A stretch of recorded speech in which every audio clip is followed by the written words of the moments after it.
All right, good evening and welcome to the January 14th, 2024 Zoning Board of Appeals regular monthly meeting for the Village of Ossining. This is a public hearing that is quasi judicial. We're using a hybrid format for today's meeting, and the public was invited to attend either in person or online via Zoom. Members of the public attending online, you may use the raise hand feature at the appropriate time if you'd like to make a comment. And those attending by phone can press *9 to raise your hand. The meeting host will see that your hand is raised and will unmute you at the appropriate time. Comments may be emailed during this public hearing to the Village Planning Department at plan@villageofossining.org. Again, that email is plan@villageofossining.org. We'll be able to see those in real time. This meeting will be recorded and a transcript of the meeting will be available at a later date. So the ground rules, I think you were all invited to sign in if you're going to be speaking today. Amazing. When you come up to speak, please state your name and address.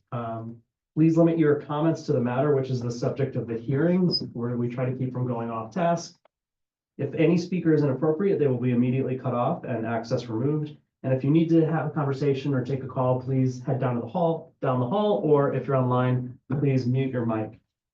So joined with us today, we have Maddie Zahach, our Assistant Village Manager. We have Taryn Ramey, our Assistant Land Use Attorney. We've got Joe Agostinelli, he's our Building Inspector, he's online. And we also have Jamie Kane, our Board Secretary, also online. So for the benefit of the record, we're going to do a roll call.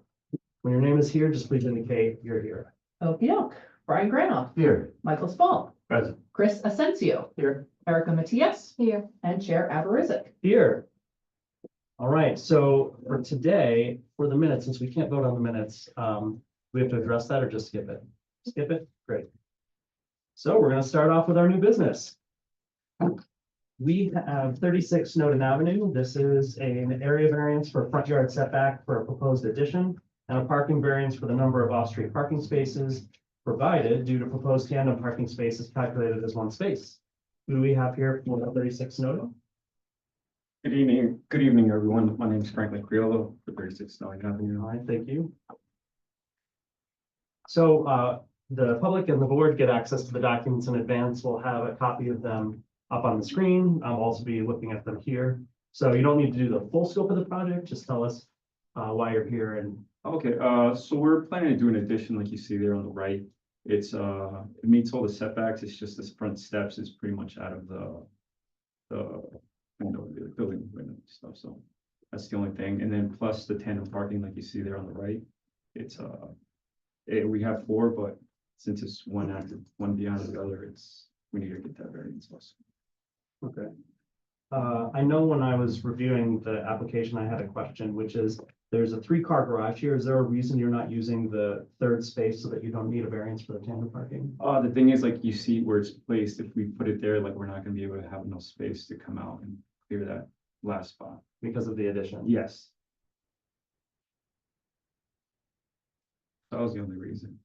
Okay. Yes. Could you bring up the photo? What's there now? It's 3 parking. It's old garage. So this is what's there now, right? Yes. Sure. You have a photo of that? I attached some pictures. We're talking about where that yellow tree is there. Yeah, there you go. That's yellowish, structure with some plywood doors.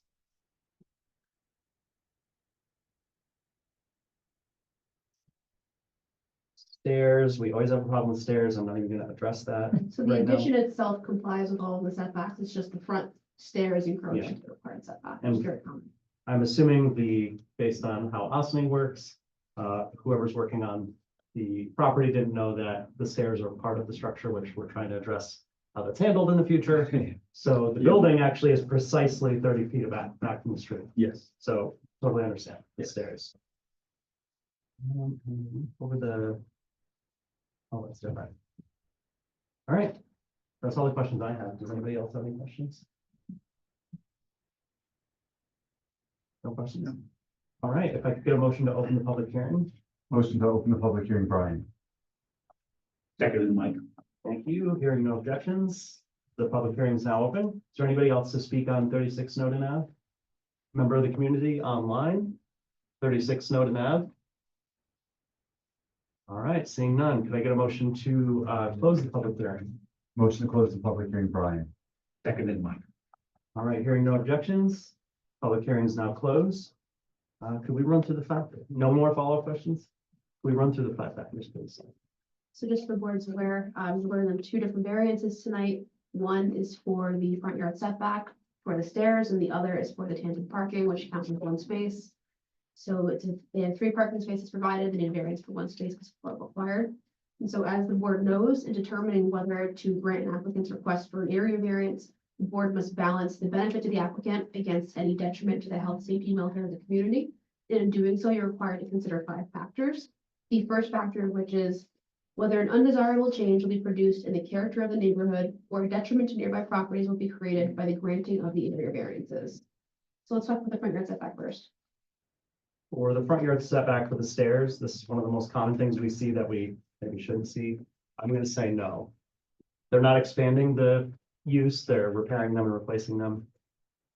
I don't think it's gonna have a change to the character of the neighborhood. Great. In the parking, For the parking, with residences that are close to the street on skinnier lots, sometimes we have to consider it in the front. In this case, it's tandem parking on the side. So my only question would be whether we can tie these individual tandem parking spots to a specific unit on that property. yes, the board can require as a condition of approval if it decides to grant the parking variance that both of those spaces are for the same unit, Yes. so you're not getting locked in Yeah, inadvertently. that makes sense. Yeah, So, will do. You'd say that, but you'd be surprised. Yeah. yeah, you'd be surprised. Yeah. And also just important to note, it keeps cars off the street by having cars Yeah. on the property. Okay. The next factor is whether the benefit sought by the applicant can be achieved by some method feasible for the applicant to pursue other than the area variances. I'm gonna say no, that semi-dilapidated structure doesn't allow for enough turning space out of that 3rd garage spot into the new addition, and the only other change feasible would be to redesign the entire addition, which I don't necessarily think is feasible in this case. Makes sense. Yep, agreed. I'm just trying to hit the point. Yeah. This is a simple one. The next factor is whether the requested area variances are substantial.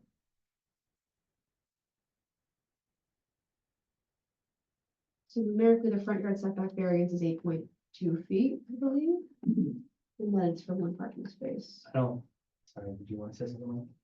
No, I was gonna say that the variances themselves are not substantial. The actual addition itself is a fairly substantial structure, but that's all we're looking at here. Yeah, as of right, so it's good. Okay, the next factor is whether the proposed variance will have an adverse effect or impact on the physical or environmental conditions in the neighborhood or district. I'm gonna say no. And finally, whether the alleged difficulty was self-created, which consideration shall be relevant to the board's decision, but not necessarily dispositive. So in this case, I do think it was self-created because it's based on the structure where it was built and how it was placed attached to the other building, but again, it's not determinative. Those are your 5 factors, and the board was your decision. All right, based on what we said, it looks like we're gonna need a motion to approve, so could I get a motion to approve the application for 36 Snowden Ave? Motion to approve, Brian. Seconded, Mike. All right. And with the only consideration being, could the motion include tying those 2 tandem parking spaces to a single unit on the property? Yes. Okay. Great. Just for the record. All right, can we get a roll call vote? Okay, Michael Small, Yes. Chris Asensio, Yes. Erica Matias. Yes. Brian Grano, Yes. and Chair Abarizza. Yes. All right, you're all set. You are gonna hear from the village planning department regarding next steps. We gotta sign off on the approval. It's a good show. Thank you very much. Thank you very much for your time. Have a good Thank you. night. Next up is 3 Independence Place. This is ZBA 02-2025. It's for an area variance for off-street parking in the front yard and minimum setback of the proposed gravel parking area. Hi, let's introduce yourself and your address. Sure, hi. My first name is Wenman. My last name is Du. I'm at 3 Independence Place, Ossining. And you're the applicant itself, right? Yes, I Yeah. am. All right, tell us what you're doing. Thank you. First of all, thank you for reviewing my case. It's very important to me. I bought this house in January, 2024. On my left side is 5 Independence Place, Beverly Hooner. On my right side, and you can see with this, that's where the shared driveway is, with the White House on the right side. There's 2 Independence Place that's owned by Lydia Spencer. She was an old lady and she passed away a year or 2 ago. So for the past 10, 20, 30 years, there was always a shared driveway. Lydia gave us her grace, to park on the shared driveway, even though I only own probably 1/4 or 1/3 of the driveway, which is not wide enough for a car. But Lydia always let us park there. Lydia passed away a couple years ago. And I also have a new tenant moved in, couple months ago, half year ago. My neighbor at 5 Independence Place, Beverly, she claimed that Lydia was her grandma and she has inherited the 2 Independence Place.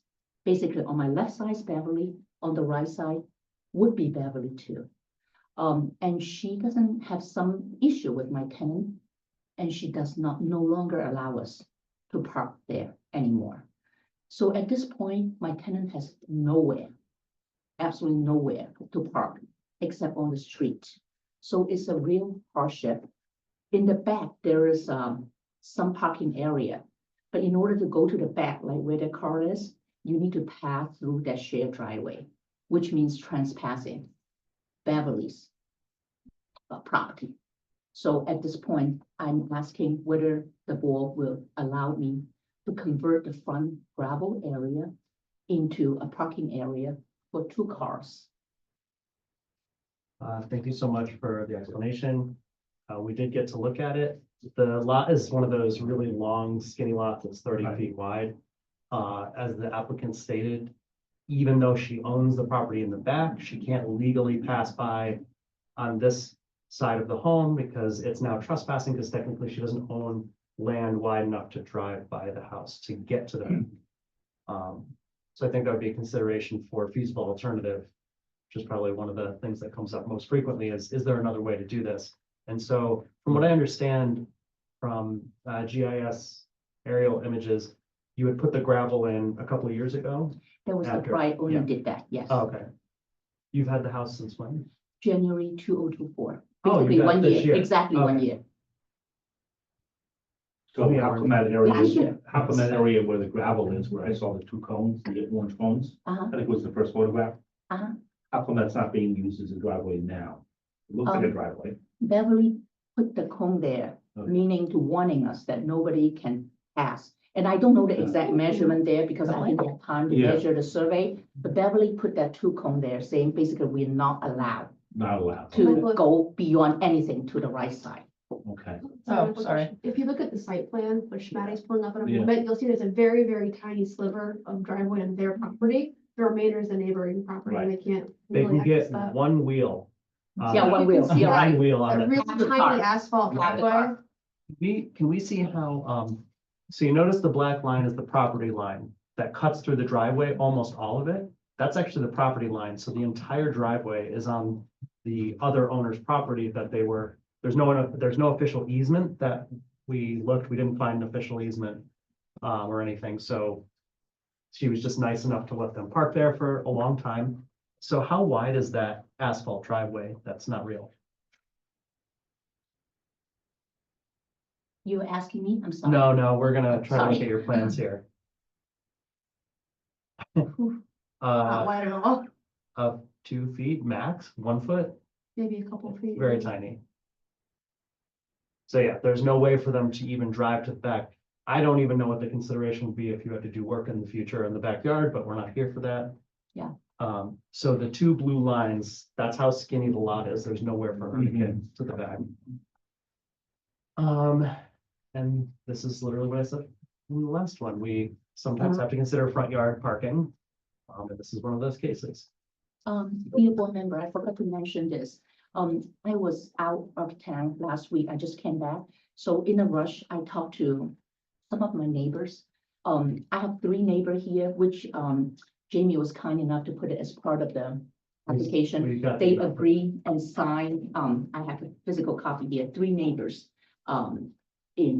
to approve, because as you can see in the application, a lot of people doesn't have, parking, and some of them have front yard parking. I don't know whether those people, their neighbors, they obtain variance or not, but this is not like a unique feature in my area that nobody can park in the front, because you can see a lot of people park in the front yard too, because it's a very narrow street. And when my neighbor talked to the police officer and fire department, they both, I haven't got time to obtain their consent, right letter, but they already all both say it's very narrow street, very hard for emergency, responder to come over. I mean, there's only one side parking, and if we two or 3 cars, whatever on the street, let's make the whole situation worse. So, let's back up a little bit. Mhm. When you bought the property, which you did 1 year ago. Mhm. Did that include on your final deed, that driveway, or was that not only, No, there's no easement. They, No, nothing. they, You're correct. what is it, with, Discovery, you were looking to see. Look at the land records. I didn't part see any of, easement. part of the title, they did not see a driveway there? Yeah, I didn't see any recorded. Okay, well, it's not reported, okay. Was never recorded, yeah. And it was part of my fault. I didn't pay attention. I thought it was a shared driveway, then for 20, 30 years going on, so I didn't expect this is what happened like this. And as for the other property, the one that the woman is put the orange cones in front of, that property has been legally transferred to this woman as the new heir for this property? That's what Beverly told me. Beverly, she's on 5 Independence Place. She said that the lady who passed away on the 2 Independence Place was Okay. her grandma, and grandma wrote her a will saying that we granted that house to her. So she say she is the legal owner. I cannot verify because it's not my business. Is it necessary for the board to make sure that that's the case? Because what if the, No, because. what if the property was not transferred to this new owner? Because even if the property wasn't transferred, Yeah. she still doesn't own the land they're Correct. parking on. They're still Gotcha. parking on someone else's property. Correct. And so Okay, And you can't force an easement either. in the complaint. no, I know, that wasn't what it was Yeah. suggesting, I was just asking about the legal transfer of the land. Yeah, that won't matter. Okay. Fortunately or unfortunately. Is there a reason why you're looking for a variance because there's no street parking? Well, you need a variance for street parking. There's a To requirement- legally. Oh, sorry, no, Sorry. sorry. You're required to provide 2 off-street parking spaces, and so it's either parking in the front yard or parking on the street, either which you need a variance for. And from what I heard with the street being so narrow, there's a variance required either way. So Mhm. either variance for street parking or variance for parking in the front yard. Parking on the street has the potential to impact emergency services more if there is even available parking, but Yes. Great. It's very narrow, you can see, very narrow. And there's only one side parking. The other side, you can't park on the other it's side. not the only narrow street we have here. I know, Yeah. it's hilly, it's hilly. Mike, do you have any other questions? Yeah, so we're really considering whether or not the front yard parking is. Yeah. But does anybody else along that Independence Avenue? That's a great question, and I'm wondering, Have front street parking? is it There were possible that pictures. there were pictures? Yeah, I was gonna say, we could go to Google if not.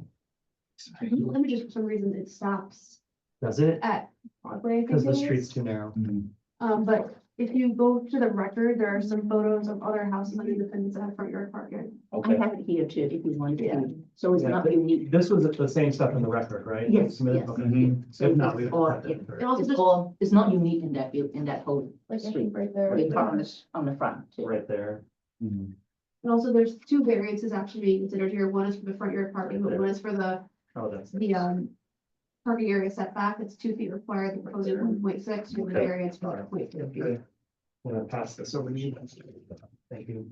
Got this one. So there's a couple other houses has the front yard parking too. I think I saw 3 other with front yard parking.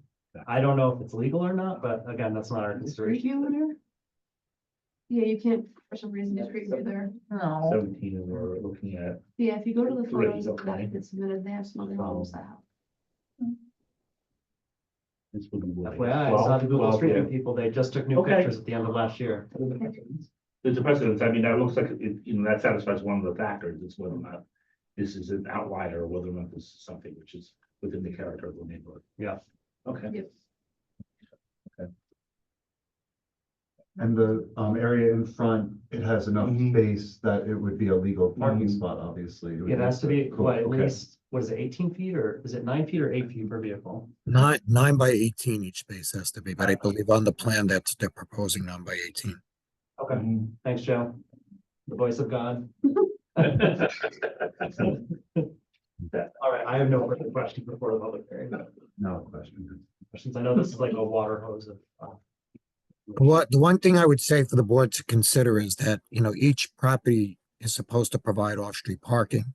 And the code does discuss the fact that if there's no other feasible way or area for parking to be provided, that it's to be considered that front yard parking as a possibility and granting a variance for that. As opposed to variance for off-street parking.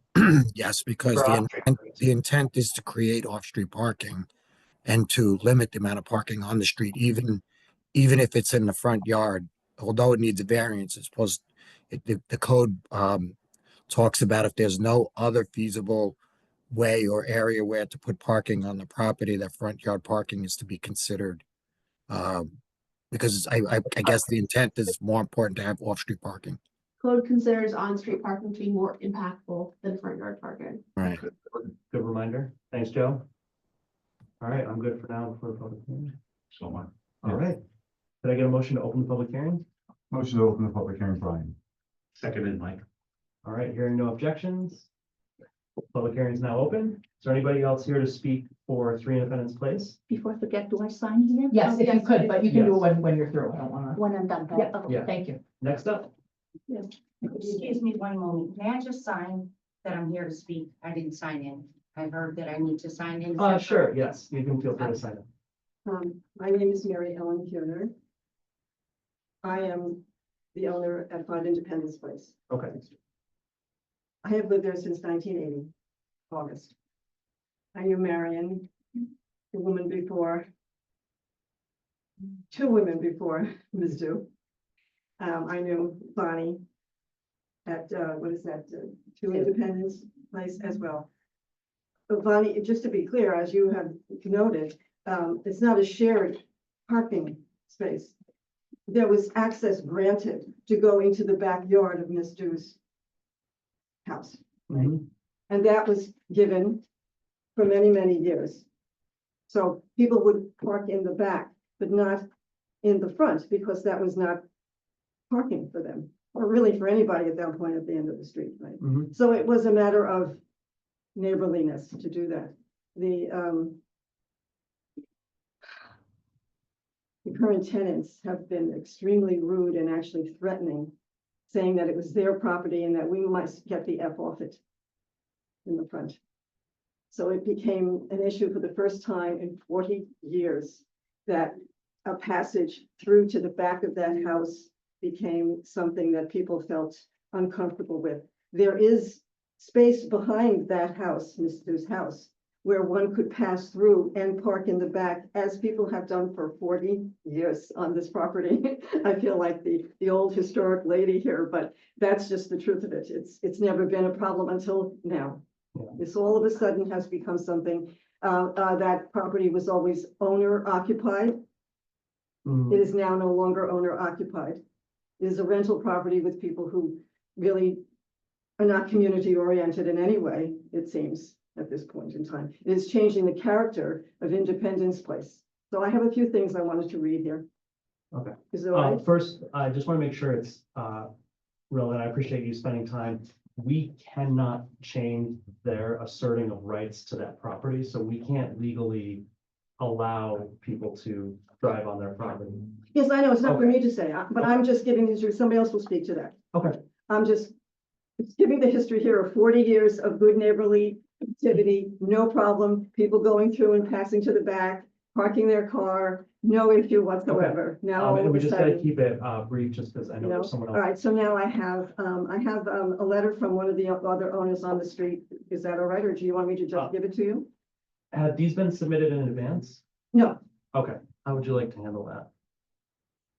We'll submit them to the record. Okay, great. it's, So just read the name and the address so we know. who so it is. it's Eric Barassa, and he's at 1 Independence Place. He has the very first house at the end of the street. We have Eric Ross's letter. you know, Eric. Yeah, so part of the record. And, you know, just Eric is speaking here to the historic Yep. context of Independence Place. This is, the houses on Independence Place are from the 1890s, most of them. We have a flavor to the street, a beauty to the street. Is anybody here familiar with Independence Place? Yes, You know how it looks. I know a lot of the streets in Austin look yes. Yeah, I just, well, Eric's, this, from Eric, and he's pointing out the historic nature of Independence Place, that it's been around since the 40s, 50s, whatever, all right? It's one of the most beautiful streets in Austining. It's not well known by most people. It's up behind the community center. When you go, when you're going to go down to the river, instead of going down to the river, you go up to one little block, right? That has houses all on one side, and the other two properties that have these parking spaces that have been allowed, they're not even on this part of the street at all. They're at the beginning of the street on the other side. They were built across. I just want to be conscientious of everybody's time Fine. here. All right. We have a lot of applications. Okay, I'm tonight. sure you do, but we need to get, I want owner occupied. So I guess what you know? are you looking, what are you asking Owner-occupied. for? Owner occupied, huh? All right, What would you like to see happen? owner That's what I'm asking. owner occupied. None of this has parking, we all have front yards with grass, and none of them have parking spaces on them. So Now, at the end of the street, this is what it ends up looking like on the end of our street, you know. So what are this- you this asking beautiful for, street. what are you asking for the board to do? I'm asking for you not to grant this because it's going to, the precedent is such that once you do that to this lovely historic street, one of the few historic streets that are intact in Austining, for God's sake, right? What is our You know, alternative? this is our view. Just, I mean, I want people to understand this, the context of this street, this beautiful, beautiful street. This is my view from my house. This is a very special street. It is not a street that should be turned into a parking lot. And the precedent of putting a parking lot right there at the end of this beautiful street is something you really need to consider. You really need to consider. You want to keep all of this? We do not want to keep those. We have copies of the letters in the record. They're Oh, published on the Eric record. said that. Yes. Okay, very low about that. So that's what I have to say. Historic street, maintain its integrity, don't make it into a parking lot, don't set up a precedent. Those other things that she's talking about are not even on this part of the street at all. They're over on the other side. So We all have these beautiful river views. It is a beautiful historic street that should not be destroyed by a precedent for a parking lot. So by law, which we have no impact on, we have to consider what the homeowner is allowed to do and what they're not allowed to do and what alternatives there are. There is no alternative legally for her to go around the home because the landowner next door is asserting their rights to their property. So we can't give her rights to drive on that property anymore. That's completely outside of our purview. There's no legal easement on the land record. So there is nowhere else for her to consider, which is why this is before us tonight. So we haven't run through the 5 factors and we will. Character of the neighborhood is one of the 5 legal factors we have to consider. But it's a balancing test. So if one factor is balanced one way and 4 are balanced the other, legally, we can't decide. We're held to that standard. That's New York state law, and that's governed by the state and what we have to do locally. If this were a historic district, under law, there would be a different set of criteria. It is not, to my knowledge, a legal historic district, so we have no ability legally to go around that. Mr. Chairperson, why don't you go over the alternative, which would be what, street parking, right? Street parking, but again, our job is not to do what we want based on how I feel individually. There's a prior case that's come before the board where noise was an issue, but it wasn't relevant to the application, and I'm impacted by that, but I can't take my personal needs into consideration when we're judging quasi judicial law on behalf of the village of Austin, because the code is already written. So thank you for bringing up the letters, talking about the historic character. Character is one of the 5 factors. Ma'am, did you want to speak as well? I do, if that's okay. Yes. Is it anything different than what she said? Is there any new information? It's not really, well, let me just come up and introduce myself properly. All right, so we'd like to just keep it brief because we have many other people on the agenda. I understand, but, and this also is important to us. I understand everybody else's importance, but this is also important to us. So we definitely need to get, be granted the opportunity to speak. And that's why you're here. So please So- introduce yourself and where you're. So it's Beverly Clastel Huner at 5 Independence Place. Okay, What Miss Dew is speaking of is my grandmother, which had passed away just 1 year ago. okay, She had granted me the house. She's lived there since she was 5. She died at the age of 92. Okay. They had no problem giving access to the neighbors peacefully. Mary Ellen is my mother-in-law. mhm, My husband has lived there since he was 44 years old, since he was born. Since he was born. Since he was born, 44 years old. There's never been a problem. Ms. Dew comes in, has this property, rents the property, is not living here on our property, on her property. She rents it to people with a misinterpretation, we're going to say, misunderstanding that there is actually a driveway there. She and I have had several conversations that there is really no driveway. The only reason why this was brought up was because my son parks his car on grandma's property because there's off-street parking, which we pay for, permits, and there's driveways. We utilize, we have 3 children, 2 in which that drive, my mother-in-law, myself, and my husband. So grandma let us park there. She comes along, mhm. the renters come along. I'm speaking to my son outside on grandpa's property, which is now mine. And the neighbors come up, and instead of just saying after 2 days of being renters, oh, excuse me, I'm trying to pull into my driveway. They curse at me and tell me to get the F off of their property.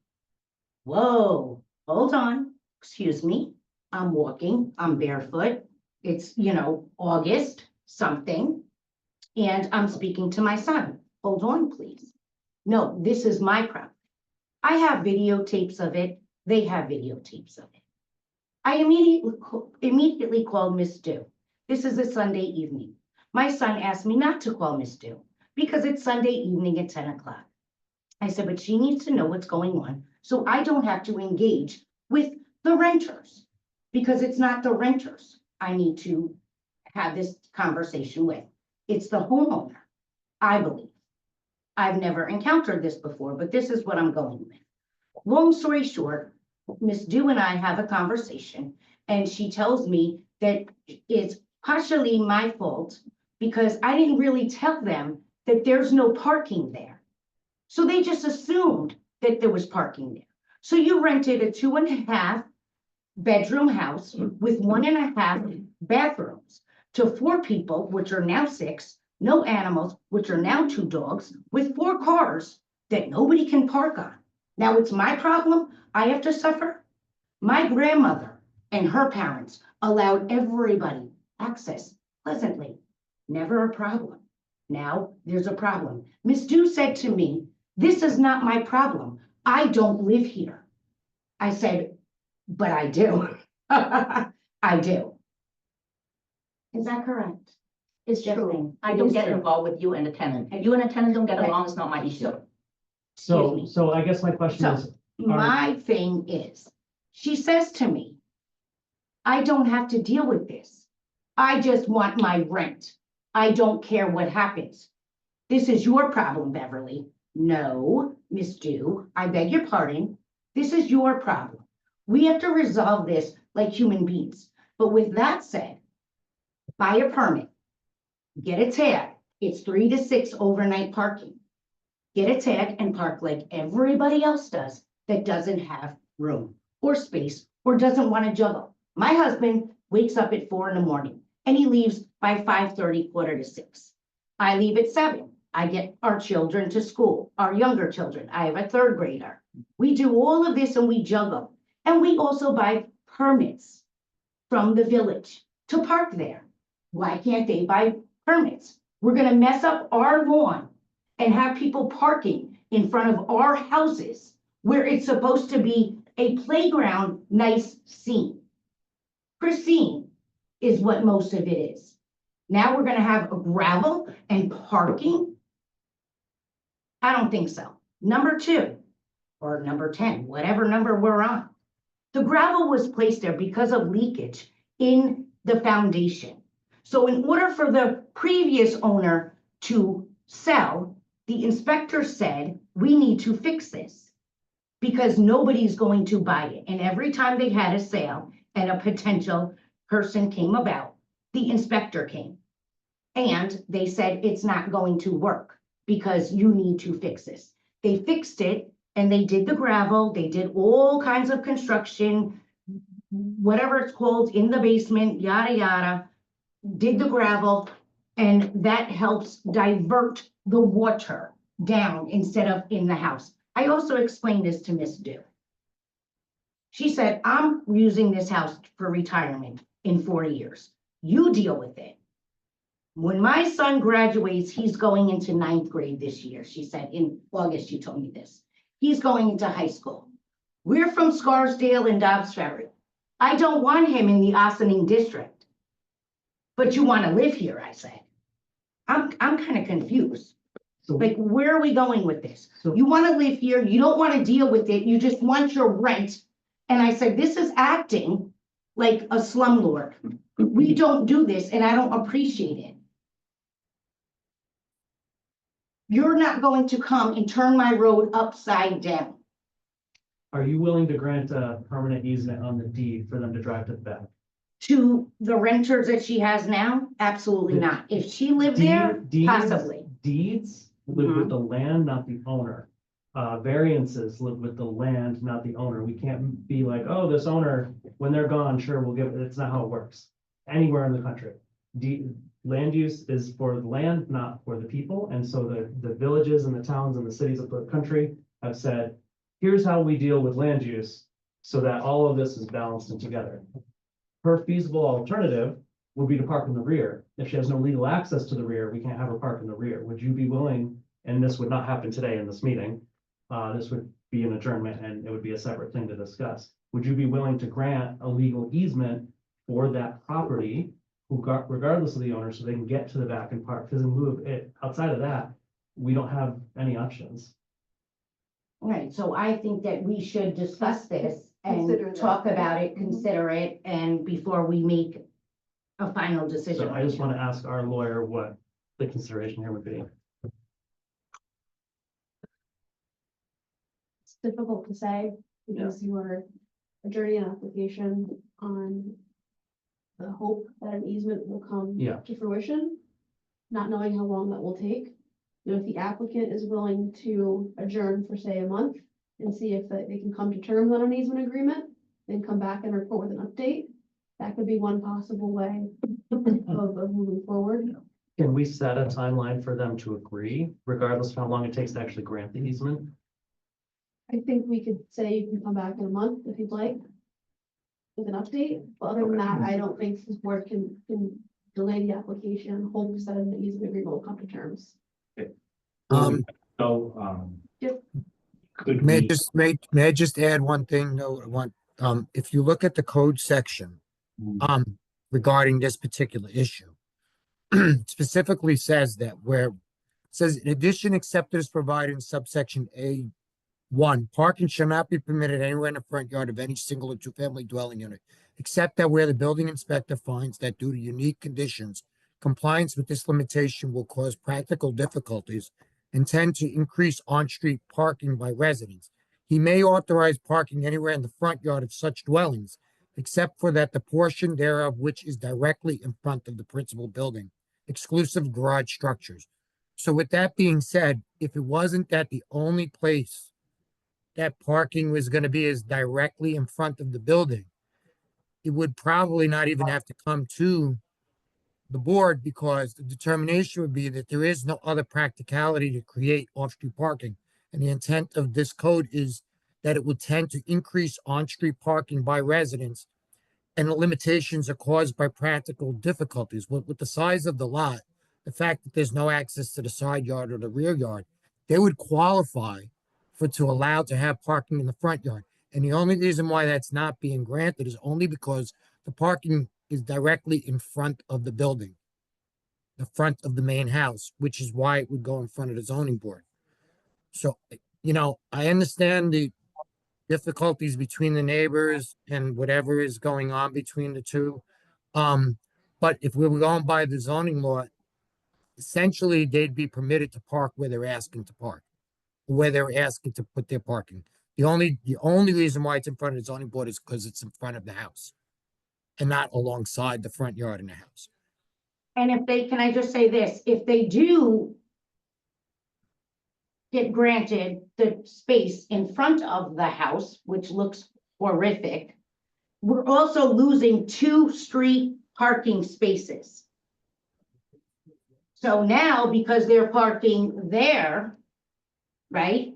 And then I park there, and the daughter came and blocked me in one day. And then the father came from his job from Mommy's Taxi and blocked me in and cursed me out and told me to move and bashed on my car windshield window to where I had to call the village police and make a report, in which I didn't bother you with this because you don't answer the phone anymore.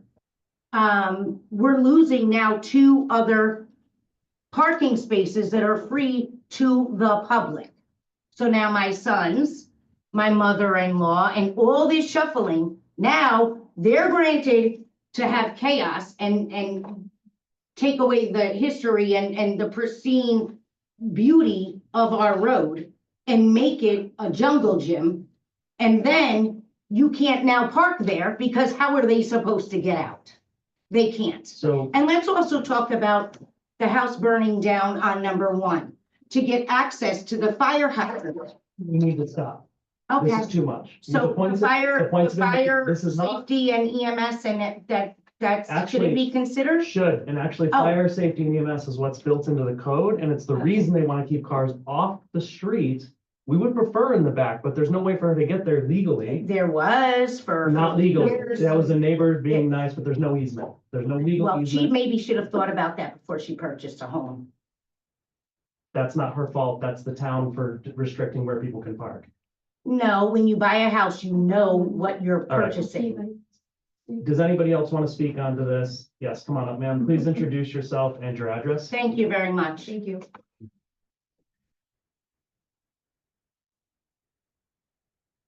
Hi, I'm Lisa O'Hanlon. I live at 19 Independence Place. Okay. So it's the first house on the left as you're going up the street. Just a couple of points of clarification. One is that it is Independence Place, 4th of July Hill. It is historic because Revolutionary War was fought in that neighborhood, and that's the reason the street is named that way. It is a beautiful little kind of oasis that fronts the Hudson River. And we all appreciate it. The second point of clarification is about granting parking that is somehow connected to the yard. There are no other properties that have parking that is in the front yard, which is what this would be. There are properties where it is on the side, where they have driveways. Because And they have the those- space for it, yeah. Yeah, and I don't know what the granting process was with regard to those, but there is a difference between something that's on the side and something that is in the front.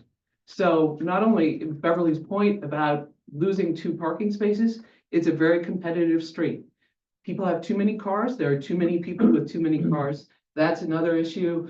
And there is parking further down the street on Broadway, et cetera, Our neighbors across from us, maybe 78 Broadway, have no parking.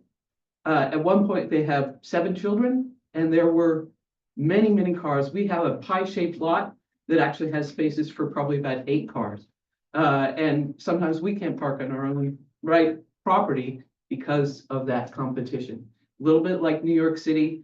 And I think that in this case, it'd be great if there could be an easement so that people can learn to get along and can move forward in a way that is civil, because that has been always the history of that neighborhood.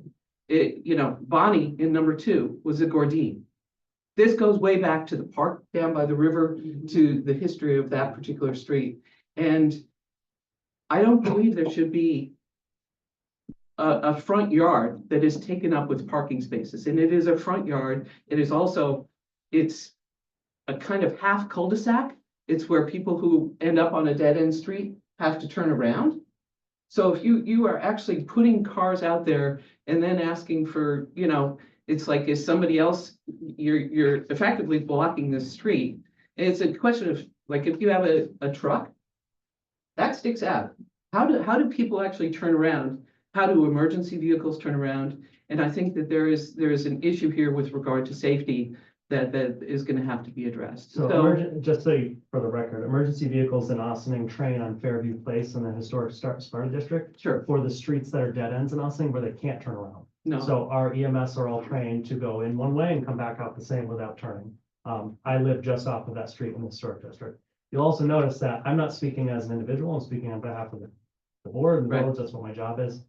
And I voted in the negative to parking in the front before. When there were feasible alternatives, I would vote in the negative. In this case, there is no feasible alternative. There's 1 foot of space on the side of her house, so it's impossible. It's a grant parking. no, I There's no heard what you space. said. Yeah. So if an easement were granted, that would take care of it. But the other thing is that, feasible alternatives are parking on the street. As I said, 78 Broadway has no parking. Parking on the street is not No. a feasible alternative to the village because the village code prefers front yard versus parking on the street, which is what Joe just brought up. And that is your community has decided they would rather have cars off the street and in a front yard than on the street, which we can't do unilaterally. Okay, well, I hope everyone can work it out. I just wanted to clarify a couple of points because it is, it is an area that I think deserves to kind of exist as it has for, a couple hundred years. And, I think that Joni Mitchell had it right. Right? You pay paradise, you put up a parking lot and you get what you reap what you sow. And I think the village can make different decisions and can encourage people to come together peacefully and legally to create an alternate solution. Thanks. Thank you. May I just add really quick? Is it okay? All right, let's just make sure there's no one else to speak. Let's just make sure there's no one else in the public. We have Oh, to, sorry. yeah, you'll have another opportunity. Is there anybody else from the public here to speak on 3 Independence Place? My husband's on the list, but I'll say a couple. So here's what I'm gonna say. You can speak as any public can. We're gonna limit it to 2 minutes because it has to be new and relevant information. We can't just have this turn into a community conversation when there's other people who are here who have they're also waiting to Right. get home and do what they need to do. Yeah, I'm only, excuse me, I won't even take 2 minutes. Quite clearly there, my name is Ray O'Hanlon. I'm Lisa's husband, lived in we've lived in Independence Place for 32 years. And we're aware of the fact that over the years, the number of cars on the street has grown. There's also a lot of trucks parking down the far end near the Broadway end, where the street actually widens. So the fact that there is an issue now over parking, I'm surprised it has taken so long, quite frankly. But there are 2 issues here. One's to do with cars, and the other's to do with people. I'm sure your main sort of prerogative has to do with the parking issue and the thing, and the people involved maybe have a bit to work to do to sort of work things out. But I'm curious as to what the legal responsibilities ultimately are of the owner as opposed to the tenants, and how responsible the owner is in terms of declaring this piece of a driveway is or is not hers. The tenants are claiming it, but I'm not sure. The owner has 100% responsibility for the property. Right. But we don't know who, there's an argument as to who owns that piece of property, that driveway. No, The there's tenants are not. saying- No, legally, it's 1 foot. We have can we bring up the survey again? 1 foot. The property owner is aware of what she owns and the survey shows what she's owned. So this is a legal survey where we get to review this in advance. It's up for the public to see online. So you all have access to this. It's on our website. Her property line, see where it says asphalt driveway down there? Yeah, you got it, you'll get there. Yeah, You're doing great, Matthew. See the asphalt Okay. driveway? yeah, yeah. It is 95% on your property. So there, from that dark black line to the side of her home is the only legal access she has that's big enough for maybe a bicycle. Right, So by law, you haven't provided an easement to her legally to that property, because it's not with an owner, it's with a property. You had a handshake agreement for 20, 30 years with one of the previous owners.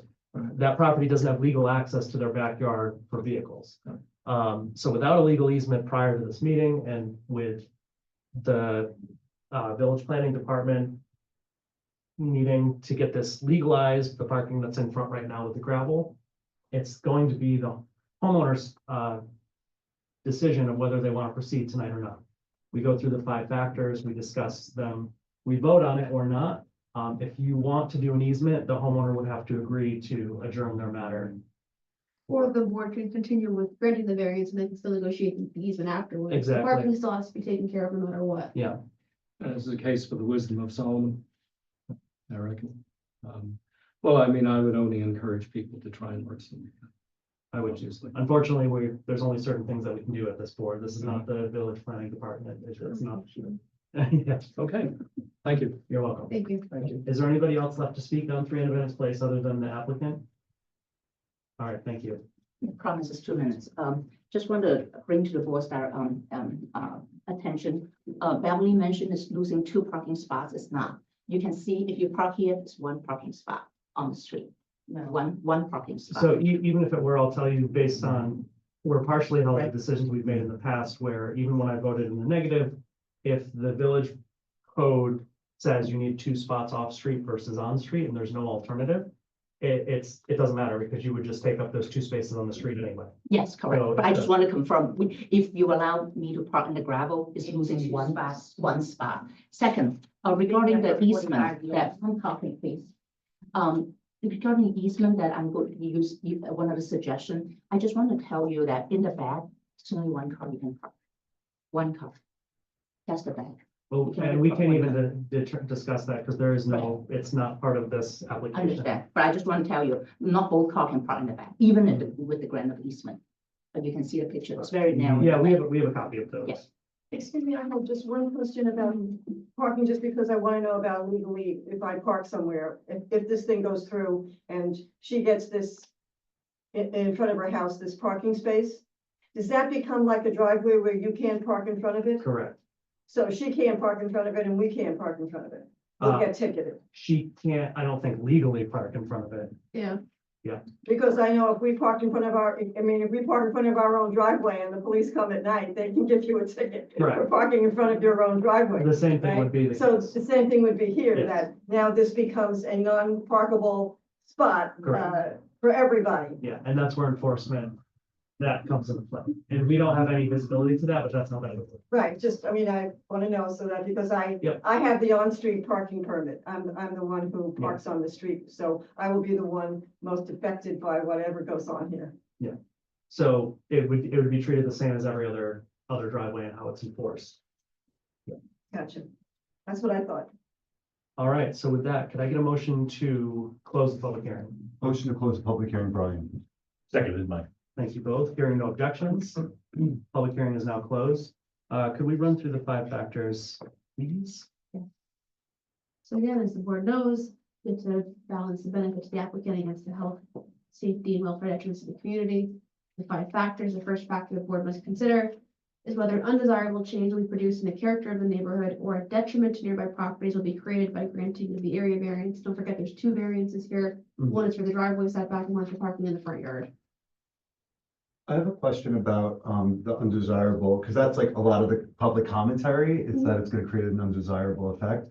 So we saw pictures of parking in front of other houses. A lot of the public is saying that that's not the case. So what is the case? No, it is the case, but what they had said was they're off to the side, but there is no off to the side on this property. So there's no house that has parking in front of the house. This would be the Directly in first. front of Correct. buildings, yeah. Correct. On the street in front of the house, but But not so they on, need- on the What property, she's on what was, asking. this used to be So what Jill was lawn. saying earlier Right. This was a exactly. lawn, so nobody's parking on their But it's still in front of lawn the building. on the street. We're all Yeah. parking on So the street. there's three homes that have parking in front of the building, but one of them is moved over a little bit because they have enough space either for a driveway, a walkway, or off that. So there's two that are the There's same, There's three. but one's to the side. Well, they're all partially to this. Well, we're looking at photos right now. Right.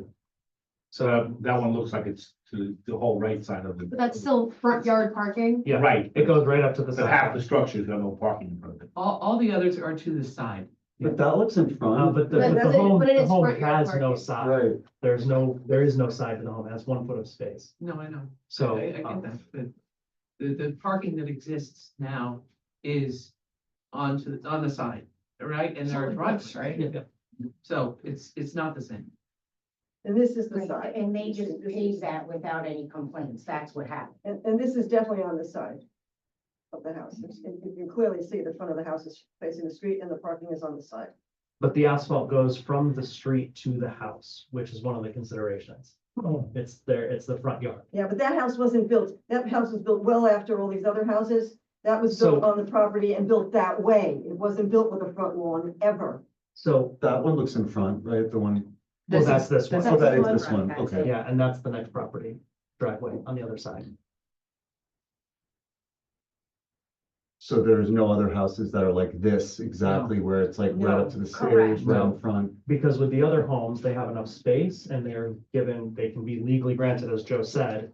In the case where there is no ability to drive past the house and park in the rear, that code states that the inspector can, or the planning department can grant that without coming to the board. Because she has no side yard, because there is nowhere on the sides, that is the only reason they're here tonight. Well, But if there's and no other example of a house that has the parking right in front, this would be the only one that's like Correct. that. Well, And if I thought we had it's- one in, North Highland. But we're talking about Independence Talking Place. about it. just, and if you're looking at that, it's the But angle the but- photo's taken. The public hearing is closed. There Yeah, really sorry. shouldn't be any more I dialogue. just, between the I public feel and the like board. you have to look at it straight on because. This is it- one of the 5 factors, so if you're not satisfied with your answer, you can ask more questions, but Yes. we need to move on. Yes. So does the board have any? That's on the side of the house. So I'll jump in and say that for change in character, that's character of the neighborhood. I saw 3 homes that have asphalt or gravel to the front, so in terms of the setback, my answer is no. To the parking in the front of the house directly as the second part of the application, I'm gonna say yes, it does have a negative impact to the character of the neighborhood. Does that make sense? No. Okay, so there's 2 parts to the application. I understand. I understand what you Yeah. said. Can you please explain the implication of having parking directly in front of the home in the front yard versus parking in the front yard but slightly off to the side?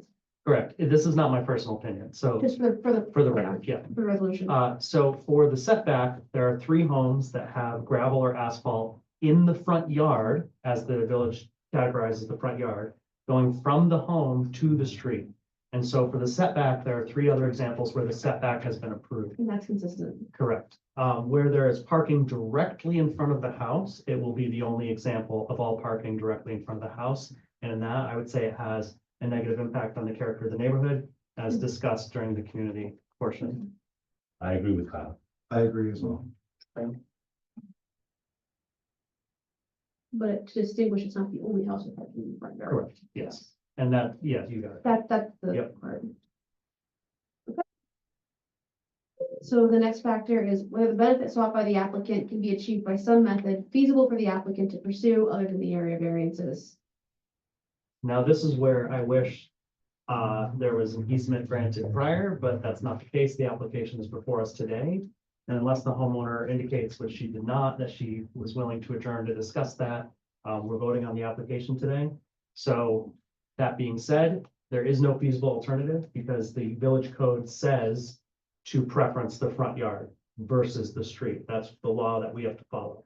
And there's no space to drive to the rear. We can't even force the homeowner to look at alternatives in the back, which we frequently do. When somebody can go around their home, we're like, why didn't you move this to the back? We don't have that option here, so I'm gonna say no. Is it not considered a feasible alternative to get a variance for street parking? That's not a feasible alternative for the homeowner.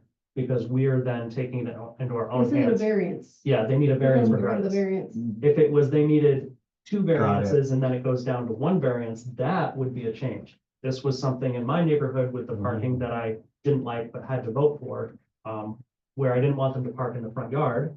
But they needed one variance to park in the front yard, but two to park on the street in the historic district. So we had to go with the lesser of the variances. And that was accurate, right? Yes. And then as to, driveway setback Driveway setback, which one is this on? for. Oh, feasible trees. alternative. No, because you need a 9x18 slot and it looks like that takes up the entire front yard. Plus location be the same house. Yeah. The next factor is whether the requested area variance is substantial. The requested area variance is numerically substantial, and I think in this case, I'm torn on impacts, just substantial. Well, I don't think he should be torn on impacts because it's not only numerically substantial, also it results in the loss of a parking space, which would normally be a parallel parking space on Independence. Well, there's Yeah. two spaces Yeah. available now, and But even if you put the parking in front of the house, you don't lose one space on Independence that you normally would have now. Two. you're gonna lose two spots. Okay, So yeah, it would be substantial. okay. And you might, you will. I disagree, though. It's one, though. It is This one. is- this is- I'm talking, could you please? This, please, this is board discussion for our legal factors determining what we will vote on. We're discussing each of the individual factors and we'll vote on that based on a balancing test at the end. All right? The next factor is whether the proposed variances will have an adverse effect or impact on the physical or environmental conditions in the neighborhood or district. Because they're using pervious surface, I'm gonna have to say no. The code considers gravel to be. Oh, it does consider impervious. impervious. Can you pull up the ZBA app, worksheet?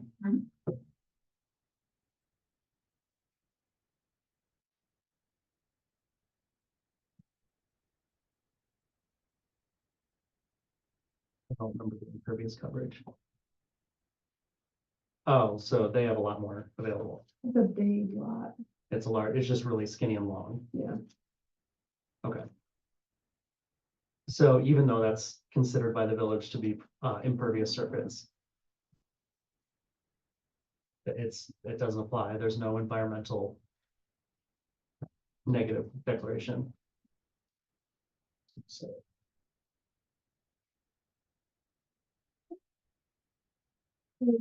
Finally, whether the alleged difficulty was self-created, which consideration is relevant to the board, not necessarily just positive.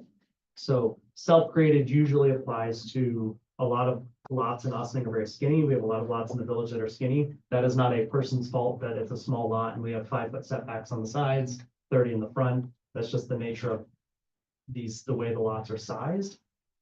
We are forcing the applicant to come before the board because it's either variance for on-street parking or off-street parking with no access to the rear. So in this case, which I'm gonna say the hardship, the self-created hardship is not true. I'm not too sure I would agree with that. All right. You know, just I explain. mean, I think that since the home was built, purchased within the last year, and when they purchased the home, they knew that the home did not come with the driveway, which was permitted as part of the deed or the title of the property.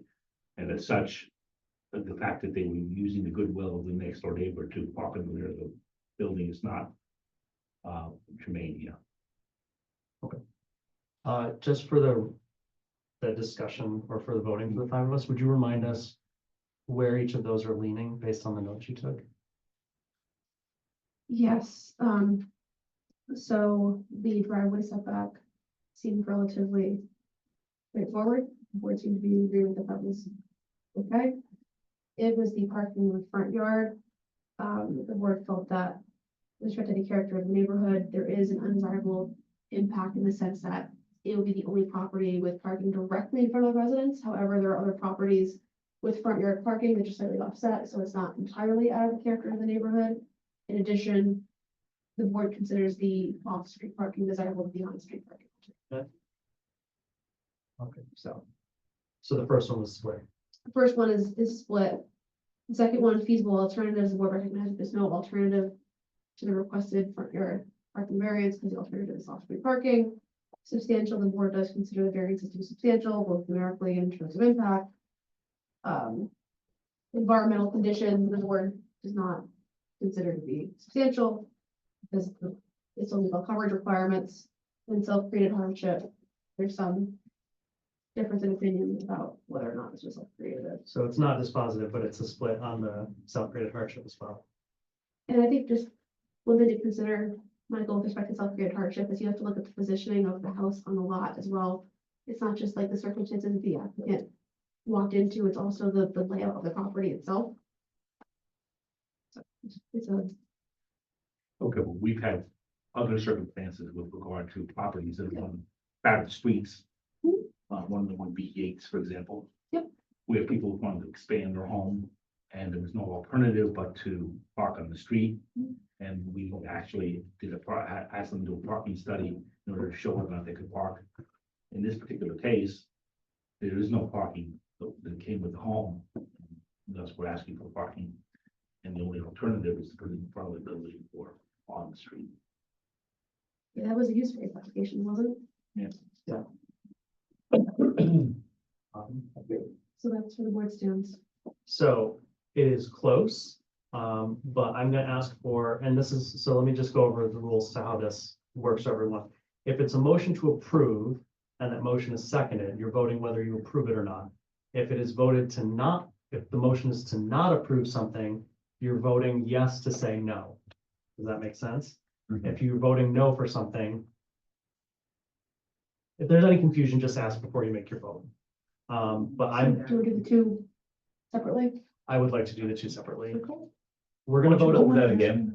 Yeah, so when you motion to decline an application, it's a double negative. It's a very confusing way to do it.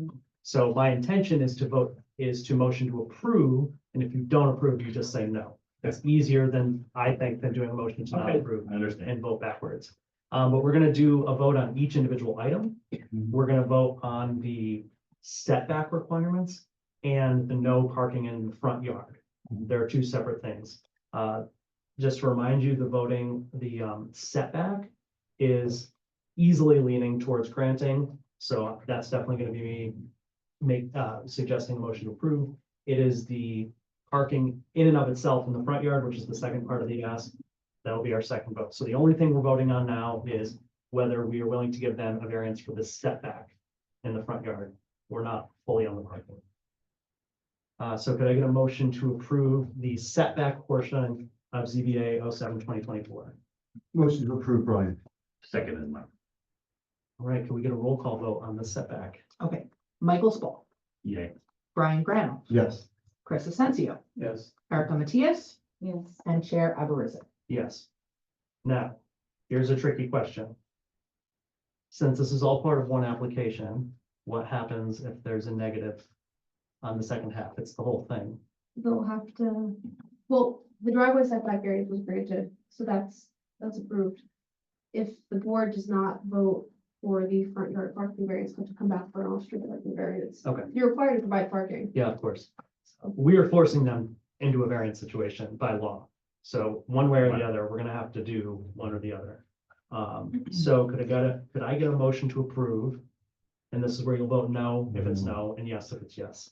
Could I get a motion to approve the parking variance for this application? Motion to approve, Brian. Second in my.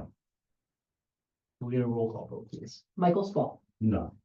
Brian Grano, No. Chris Asensio. No. Erica Matias, No. and Chair Aberrizza. Yes.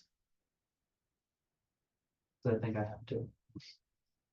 So the board didn't approve the front yard parking, so can you do a motion to deny? Yep, Just for exactly. clarity of the record. So what happens in a case where you motion to approve and it is declined, you have to then make a motion to deny it. And then you say yes to that one. Does that make sense? Yes. Okay. Could I get a motion to deny the parking variance for this application? Motion to deny the parking variance, Brian. Second in my. All right, and roll call vote, please. Michael Spall, Yes. Brian Grant, Yes. Chris Asensio, Yes. Erica Matias, Yes. Chair Aberrizak. No. All right. So I'm gonna need help explaining this to the homeowner for next steps, just so. So you're gonna have to get in contact with the building department. They'll help you kind of work on the next steps for, you're gonna have to come back to this board, I guess, for a variance for off-street parking. Unless Joe sees another alternative under the code. In the meantime, as a matter, I guess, of neighborliness, the board can't require this, but if you could work out an easement agreement with your neighbor, that would be the best possible solution, I think, for the community. But regardless, you're gonna have to come back to the board for a variance. And I'll just, Variance for what? I'm sorry. I'm so the village is requiring you to have 2 parking spots, Mhm. but your application for parking in the front is denied. Mhm. So you're gonna apply for a variance to park on the street. That variance, if granted, would allow you without permits to park on the street. They would be your permanent spots for that home in perpetuity. That is the only other alternative. If you and the neighbors decide to create an easement, that's the best possible solution for all of you, but we have no say over that. For expediency, just so you all know, if you don't figure out the easement before the next application comes to us, we have to vote on that application. Does everybody understand that? Okay, I'm sorry, with off-street parking, you mean you would give me a variance to park on the street? you have to apply to have that now. And where do I park on the street? We would permanently give you 2 spots in front of your home if it were granted. Oh, Okay. there's set spots? They're not just like anywhere on the block? Yeah, how does that work? Because I thought it was only set when it's handicapped. It's just permission to park On the street? Cool. Okay, Reach out to Joe because you're gonna need to do an application for off-street parking. Or Okay. for on-street parking, sorry. and you mentioned the next application, what does it mean? I'm sorry, I'm confused. You have to come before the board again. You have to do this all over again, but your application is gonna be different. Instead of front yard parking, it's gonna be on-street parking, because your application for front yard parking was denied.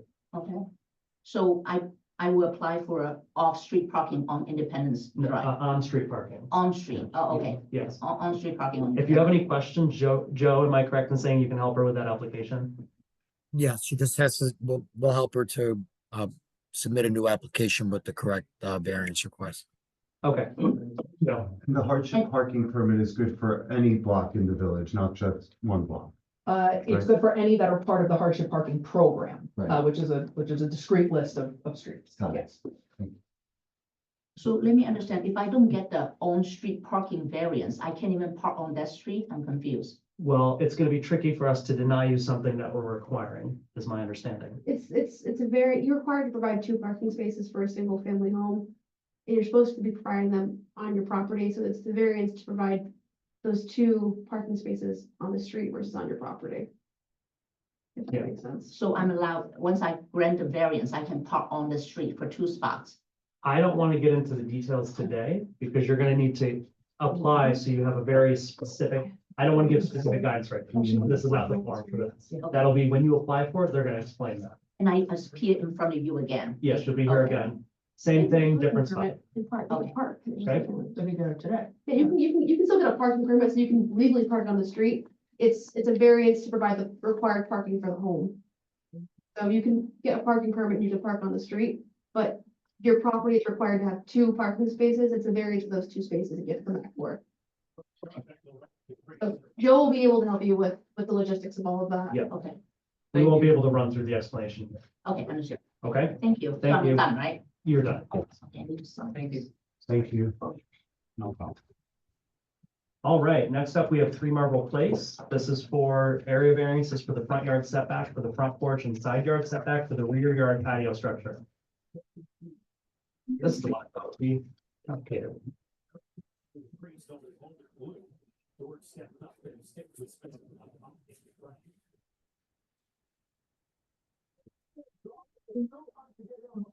Have a very Welcome back.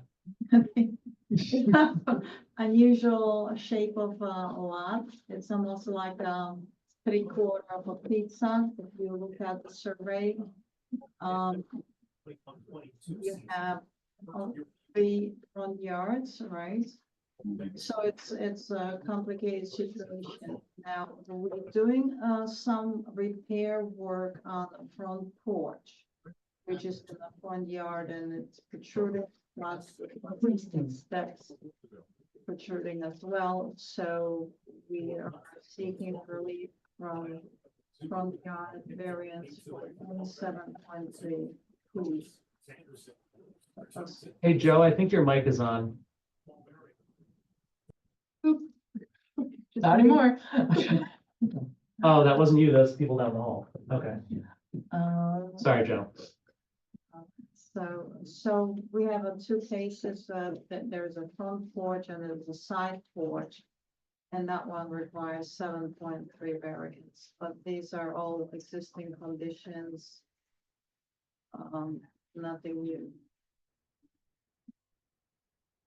So when I looked over the materials in advance, which is something I'm required to do, the stairs in the front, I already know where that's gonna go. That's a common issue we run into all the time.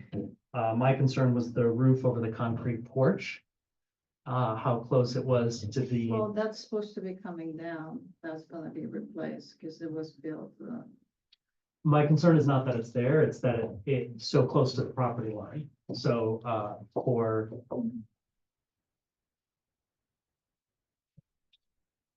But there was existing porch. I mean, this is. yeah, not- but you're it's you're not- removing It's it. not properly built, correct? Yes, so when you make a change to a structure that is not pre-existing, non-conforming, you then have to get a variance for any changes you want to make to that. So we'll go through the 5 factors. We'll have a discussion on whether or not it'll be granted that way. All right. Does anybody have questions about this? Are you clear? Is it anybody not clear about the 2 parts of this property we're looking at? Could we go to the plan? Sure. I have a question. So is the rear patio and the rear roof structure, are those legally non-conforming structures? Or were those recently put up? Well, there was always existing roof structure with the 2x4 and one of those wavy plastic roofs. So, Was it legal though? well, we don't know. I mean, Joe could look it up, but it's been always there. That's been on the property for a long time. Yeah, And is this an in-kind replacement of the existing roof structure? correct. Okay, thank you for clarifying. So we're looking at the stairs on the top, see that 2-story frame dwelling building? Right. There's, I'm just talking to the board so they can see. Yeah. We've got the steps in the front. I'm assuming there's, other than replacing them same as, there's no change to the steps, No, which is frequent and our village has an issue with that. It shouldn't be coming here, but there we are. It's coming. I know, they're gonna try to fix that. You guys haven't been here long enough to see that, but pretty much when someone needs to replace their steps for safety reasons, we're like, sure, replace your steps, but they have to come before us. Hopefully that won't be the case forever. So I'm not concerned about the steps personally. It's the roof over the concrete patio on the bottom. So the corner, the whole side of that roof is almost at the property line next to the other owner's property. And we have weird shaped lots, but the other property owner has that garage there. And I can't think of an instance where we approved a variance for a roof to be, we've actually had discussions in the opposite where we don't want roofs built that close to the property line because if any environmental considerations, things such as water runoff and drainage onto the neighboring property, the character of the neighborhood, you're having these 2 structures close to one another. I mean, there's other things to talk about, but I think those are the 2 areas we're looking at, the stairs and this roof over the concrete porch. The roof has to be all required stormwater codes and whatnot, just so right. it has to meet code. They can't just put something up and call it a day. People do. No, I'm kidding. People do, Yeah. but they're here now. Yeah, exactly. But so, yeah, it's an in-kind replacement of what's currently there. So the roof has been existing at this property for a number of years and they're fixing it up, I guess, replacing it. Does anybody have questions about the stairs or the roof? Can we look at the photo? I'm sorry, Yeah. Maddie, look at the photo of the back roof, over the concrete patio. That's the front one. That's the front, the side one with the. That's all I got. Yeah, That's, Yeah. That's the one. That's Yeah. the patio. That's the patio and that's the roof. if I'm correct, then whether or not it may have been a structure that was there at some time. But this particular structure is something that was constructed either to replace the other one, but this is a new structure because you could see all the siding that was cut out to accommodate this. But it's not built properly, we have to rebuild it. So I guess, maybe I didn't So, ask the question. so it wasn't pre-existing. So my question was, like, was there a roof that was Yeah, replaced? there was existing roof with one of those like wavy plastic roof covers.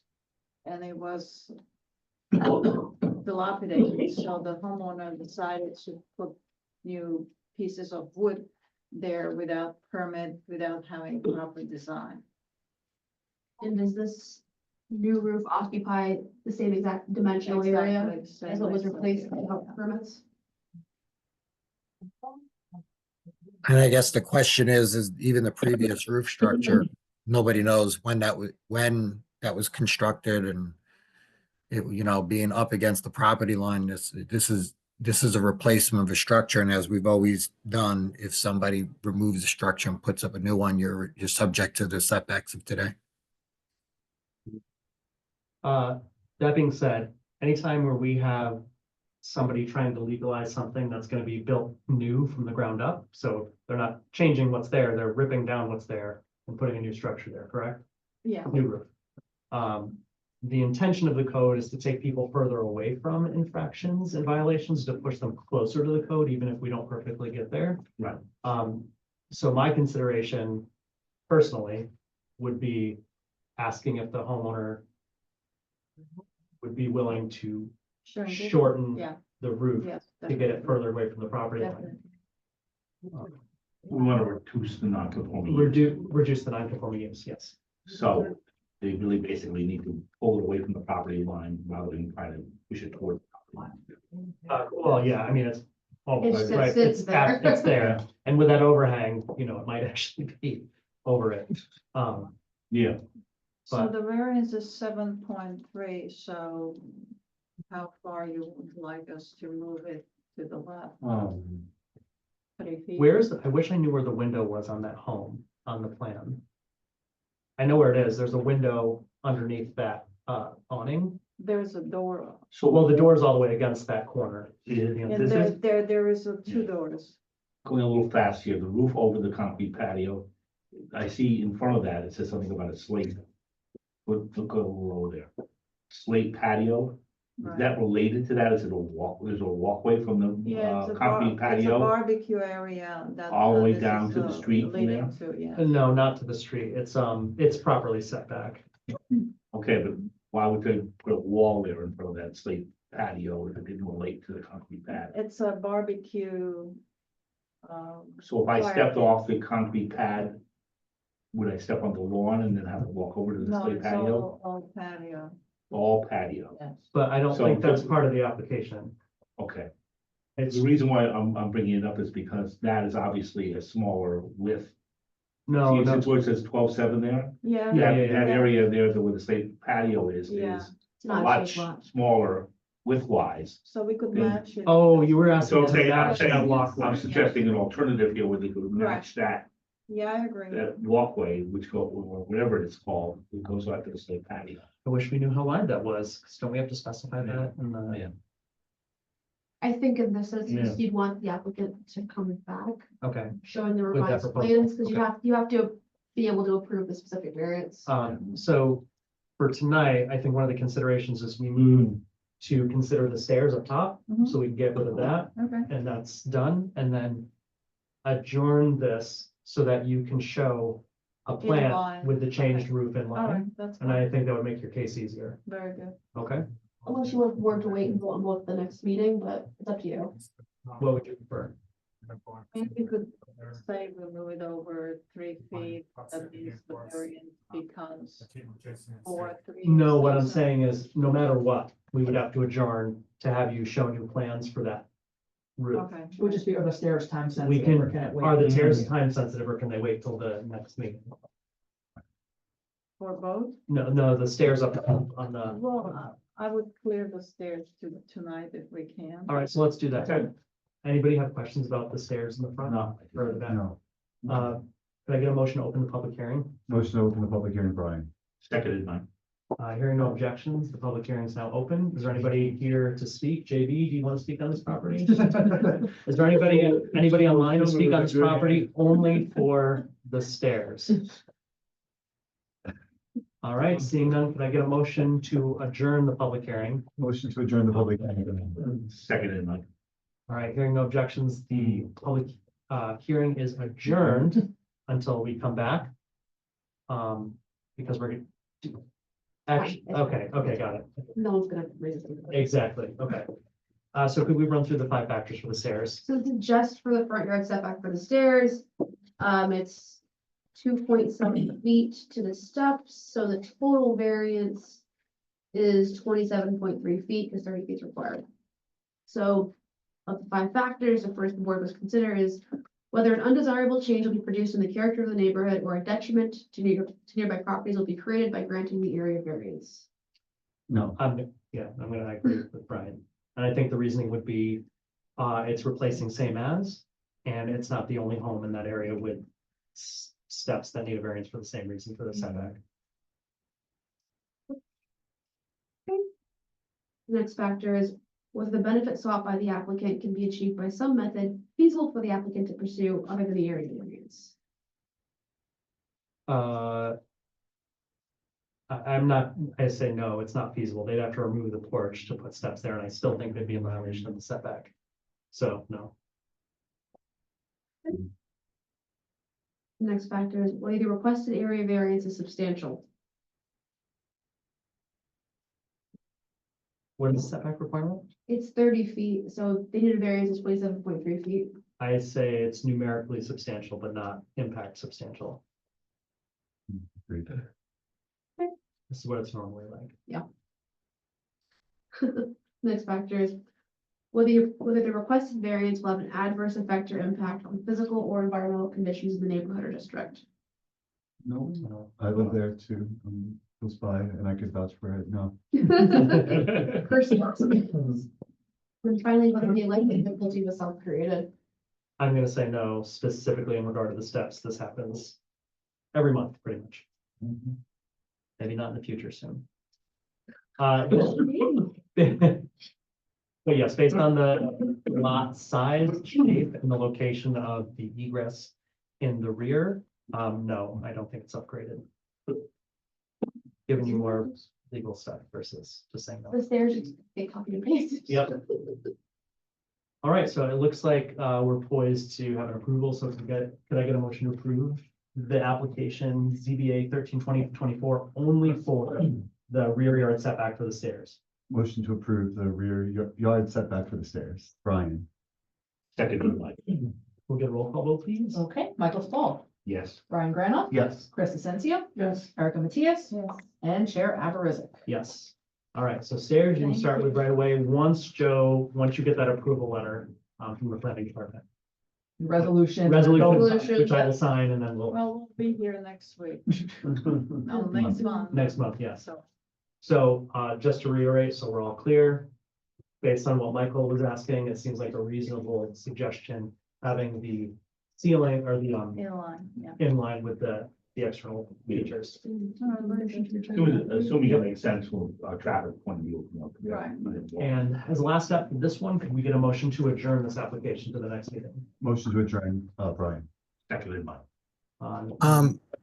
Gabrielle, the only thing I would suggest is if you're gonna make any changes like to the size, which will change the setback and so forth, then just make sure that with Jamie Kane and I that we get to correct all the documentation and the application to reflect the change. Like the worksheet and so forth, because you're gonna be requesting possibly a variance, but less than what you're asking for now. All right, will do. All right, so we had a motion to adjourn. It was seconded by Mike, and I'm gonna say by unanimous consent, if there are no objections, we're adjourning this to the next meeting. Thank you so much. Thank you. Yes. I'm here for next one. Yeah, we'll see. You have to next do the month. JV, you have to spin around. Yeah, I hope you need She's it. like, nope. all right, so that was 25 Elizabeth. Right. My head's on straight. We're on to 10 Marble Place. This is ZBA 30. No, that was That was 3 Marble Place. Now we're on It's 25 25 Elizabeth. Oh my gosh, so sorry. I got ahead of myself here. Yep. 25 Elizabeth Place. Are you here for this one as well? Yes. All right, stay right there. So let me just read this off. This is for ZBA 13/2024. Applicant is seeking variances for side and rear yard setbacks and impervious surface coverage for an accessory 1-car garage. All right, give Well, us the we short. were granted the side yard setbacks for the garage last time. We already received the resolution. Oh, yes, yes, yes. I just signed that. And, I'm coming back because the client called me and said that they reconsider removing the concrete. So you won that argument. Yes. Okay. So just as a reminder to the board, Chris and Erica, you weren't here for this last month, but impervious surface coverage is a consideration when the village says you can't have more than 40%. I think in this district it's 40%. 40%. 40%. Anything above that, we're crossing into territory where there could be environmental consideration, runoff issues, et cetera. So one of the suggestions we made was they had this concrete pad that would have taken them way above it. And if they remove the concrete pad, it puts it well within the scope of what we've approved in the past. So they agreed to that. Right. Okay. But basically, they're kind of holding on to it because they thought they will use it for, some activities, but we gave them new deck of equal size, Mhm. so they could do their activities on the deck. Mhm. And with all of that, we're still 49.24, Mhm. so we require variance of 9.24. Which is much lower and closer to the standard than it would have been. Well, it's, 9.9. Are they going to abandon the pad or are they going to break They're it up? gonna- They're gonna break it up and remove it. They would have to actually. So what was the impervious coverage with the pad? It was It's a large pad. it was a 300 square feet over. I believe at the last meeting, Gabrielle, you said that if they kept the pad, the variance request would have been like 29% rather than just 9%.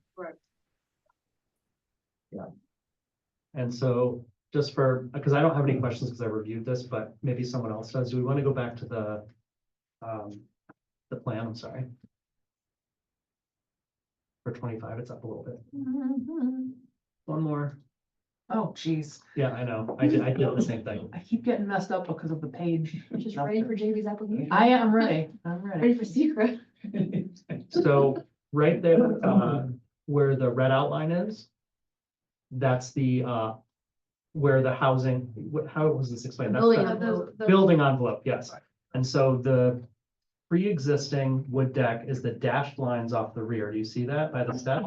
Down, but Jane. That's just a piece of concrete somebody dumped there from. No, I'm just helping for, Yes. just to remind people what we're looking at. This guy. Well, yeah, we're moving the slab, but to show them what they put in. Oh. If we go down, what they had put in and what's all done is that Right. deck is larger than what was there before, so they have more posting and Right. surface area. But it's that massive concrete slab in the back Mhm. that they're gonna be forced to remove if we approve this without that. And can we go to the worksheet? Is there any changes to the worksheet?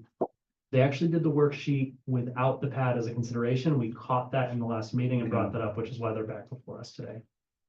Okay, what's it do on the right hand side of it? With the four? 9.24%. Okay, Oh, wait, Mike, were you here last? You were. Yes, I was here, yeah. He was here. I was here, yeah. This is where the daughter was translating for the mother. Right. They disagreed, but you rightfully won that Yeah. conversation. So, Do you have that actual existing percentage anywhere in the plans? It would just be helpful to know what the existing impervious is. Yeah, there is, if you look at go to the chart existing. Because that percentage already contemplates the removal of the pad, doesn't it? Correct. So we did not include it in calculation. Would you mind just after the fact, like after they provide the calculation, just so it can be a resolution of? To come back again? No. Just provide the calculation Yeah, well, after the yeah. fact, so we can have that for the record. Well, So- we could just show square footage on that piece of concrete. Will that be sufficient? So go back to the red dots again, the vertical. Is the deck larger than the previous structure that was there? Yeah, and it's Yes. already approved and built. Already approved and built? Mhm. No, the So- deck is No, it's not built, built. not built, Not built, but it's approved. but how come I don't see any variance with regard to that, the worksheet with regard to it being closer to the rear? No, Probably the right. garage Okay, is existing okay, and those variances we already got last Okay. month. So at the last meeting, we approved those variances, but we Okay. did not approve the impervious surface. So what we'll do where you have those two arrows and say Yeah. the concrete, I'll put the square footage. Yeah, that would be helpful, just so the board knows exactly for our records how big everything Okay. is. Okay, Good. very good. Because when I sign it, I'd rather sign, Taryn putting in, this is how big it is versus, well, it's Mhm. there. She won't do that. She would never do that. okay. It's the existing and proposed, so if you can provide the area, but also the impervious coverage on the site. So Yeah, as so it how much it exists. would be Yeah. with the, yeah, we'll do that, yeah, Thank you. all right, So I'll put that in the resolution. okay. Okay. Does the board have any more questions about the part we are looking to approve or deny, which is the impervious surface coverage? Okay.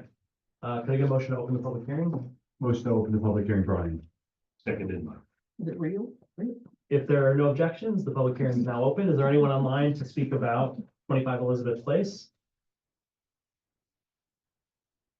Seeing none, hearing none. Can I get a motion to close the public hearing? Mhm. Motion to close, Brian. Seconded, Mike. Hearing no objections, public hearing is now closed. Can we run through the 5 factors from impervious, please? 5 factors. The first one, whether an undesirable change in produced the character of the neighborhood or a detriment to nearby properties will be treated by granting the area variance. I'm gonna say no, it's gonna be an improvement because they're removing pervious coverage that was already pre-existing, or impervious coverage that was already pre-existing. So it's gonna reduce the impact. And the next factor is whether the benefit sought by the applicant can be achieved by some method feasible for the applicant to pursue other than the area variance. Yes, and they already did it. They created a deck to have more, that's larger than the pre-existing deck as of right, so that they could reduce the impact, but relocate it to something that's permitted use. So my brain's dead after that. Others, Well, it's the alternative to the impervious coverage variance. So they've already taken, I think the argument you're trying to make is they've already taken steps to reduce. to reduce. Yes. So there's no more alternatives for them to pursue feasibly. Thank you. You're my welcome. AI assistant. I'm actually a drone. Whether the requested area variance is substantial. I would say today, with the removal of the concrete slab, it is not numerically or impact. It's only 9%. 9.2%. 9.24%. Yeah, I don't remember the number. I saw a face from Taryn though. What was that face? I think you found numbers in terms of impervious coverage around 9% to be numerically substantial at certain points. So I think, 9%? oh yeah, baby. You guys don't like impervious coverage. I hate impervious coverage, but I think there were other considerations too. So if you could just explain maybe why some of the impacts here aren't substantial. I'm gonna say the impacts here are not as substantial as some of the ones we previously looked at based on the location and size and scope. It's in the rear yard toward the property line where it looks to be all grass and vegetation. Sometimes when you're increasing impervious coverage near hard impervious surfaces, you're exacerbating pre-existing issues. And so for that reason, I would say no. There we go. There you go. Precedent. And I believe what I said. Whether the proposed variance will have an adverse effect or impact on physical or environmental conditions in the neighborhood or district. I'm gonna say no, but you guys can interrupt at any time. I No. just wanna No. get through these. Finally, whether the alleged difficulty was self-created. In this case, I'm gonna say yes, because the concrete pad that is part of the impervious coverage that's under the deck that they're not removing, they could have removed it and chose not to, but I don't think it's determinative in this case. And we had already approved the garage structure, so that's no longer included. the setback for the garage. I don't know. The impervious coverage is not just, Well, the variance is requested because even after removing The garage is concrete- part of the impervious coverage. and we already approved that, so, and a lot of the things on the site are existing conditions that create the applicant's ownership, correct? Right. So I would fine, I will say no. I rarely change my mind. live in a tree. Anyone else? All right, can we get a roll call vote, please? And this would be to approve the variance for the impervious surface coverage only. Okay, for impervious surface coverage, Michael Spall. Yeah. Do a motion. Oh my gosh, Oh, motion to approve. Can I get a motion to approve the application? They submit the impervious. Motion to improve with that condition, Brian. Seconded. Now can we get a roll call vote? Michael Spall, Yeah. Brian Granoff, Yes. Erica Matias, Chris Asensio, Yes. and Chair Aversa. Yes.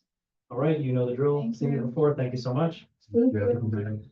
All right, JP, are you ready? We are now on to 10 Marble Place. This is for, so I want to refresh the board's memory on this one. This is a multi-meeting case that's not going to be finished today. Oh, will it? It could be, it could be. Okay, sorry, we're doing the EAF questionnaire today because we took over, we voted to assume seeker responsibilities for this.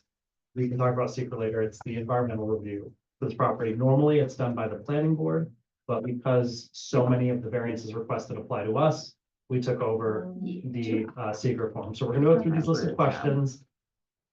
It can be lengthy, but this is the part of the application that we're at right now because we can't vote.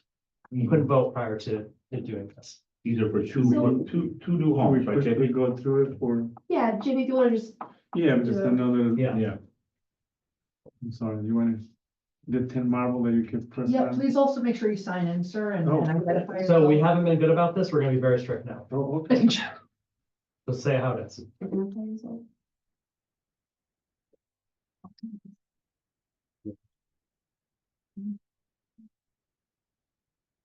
We haven't had one of those situations in a very long time. anyone needs any coffee?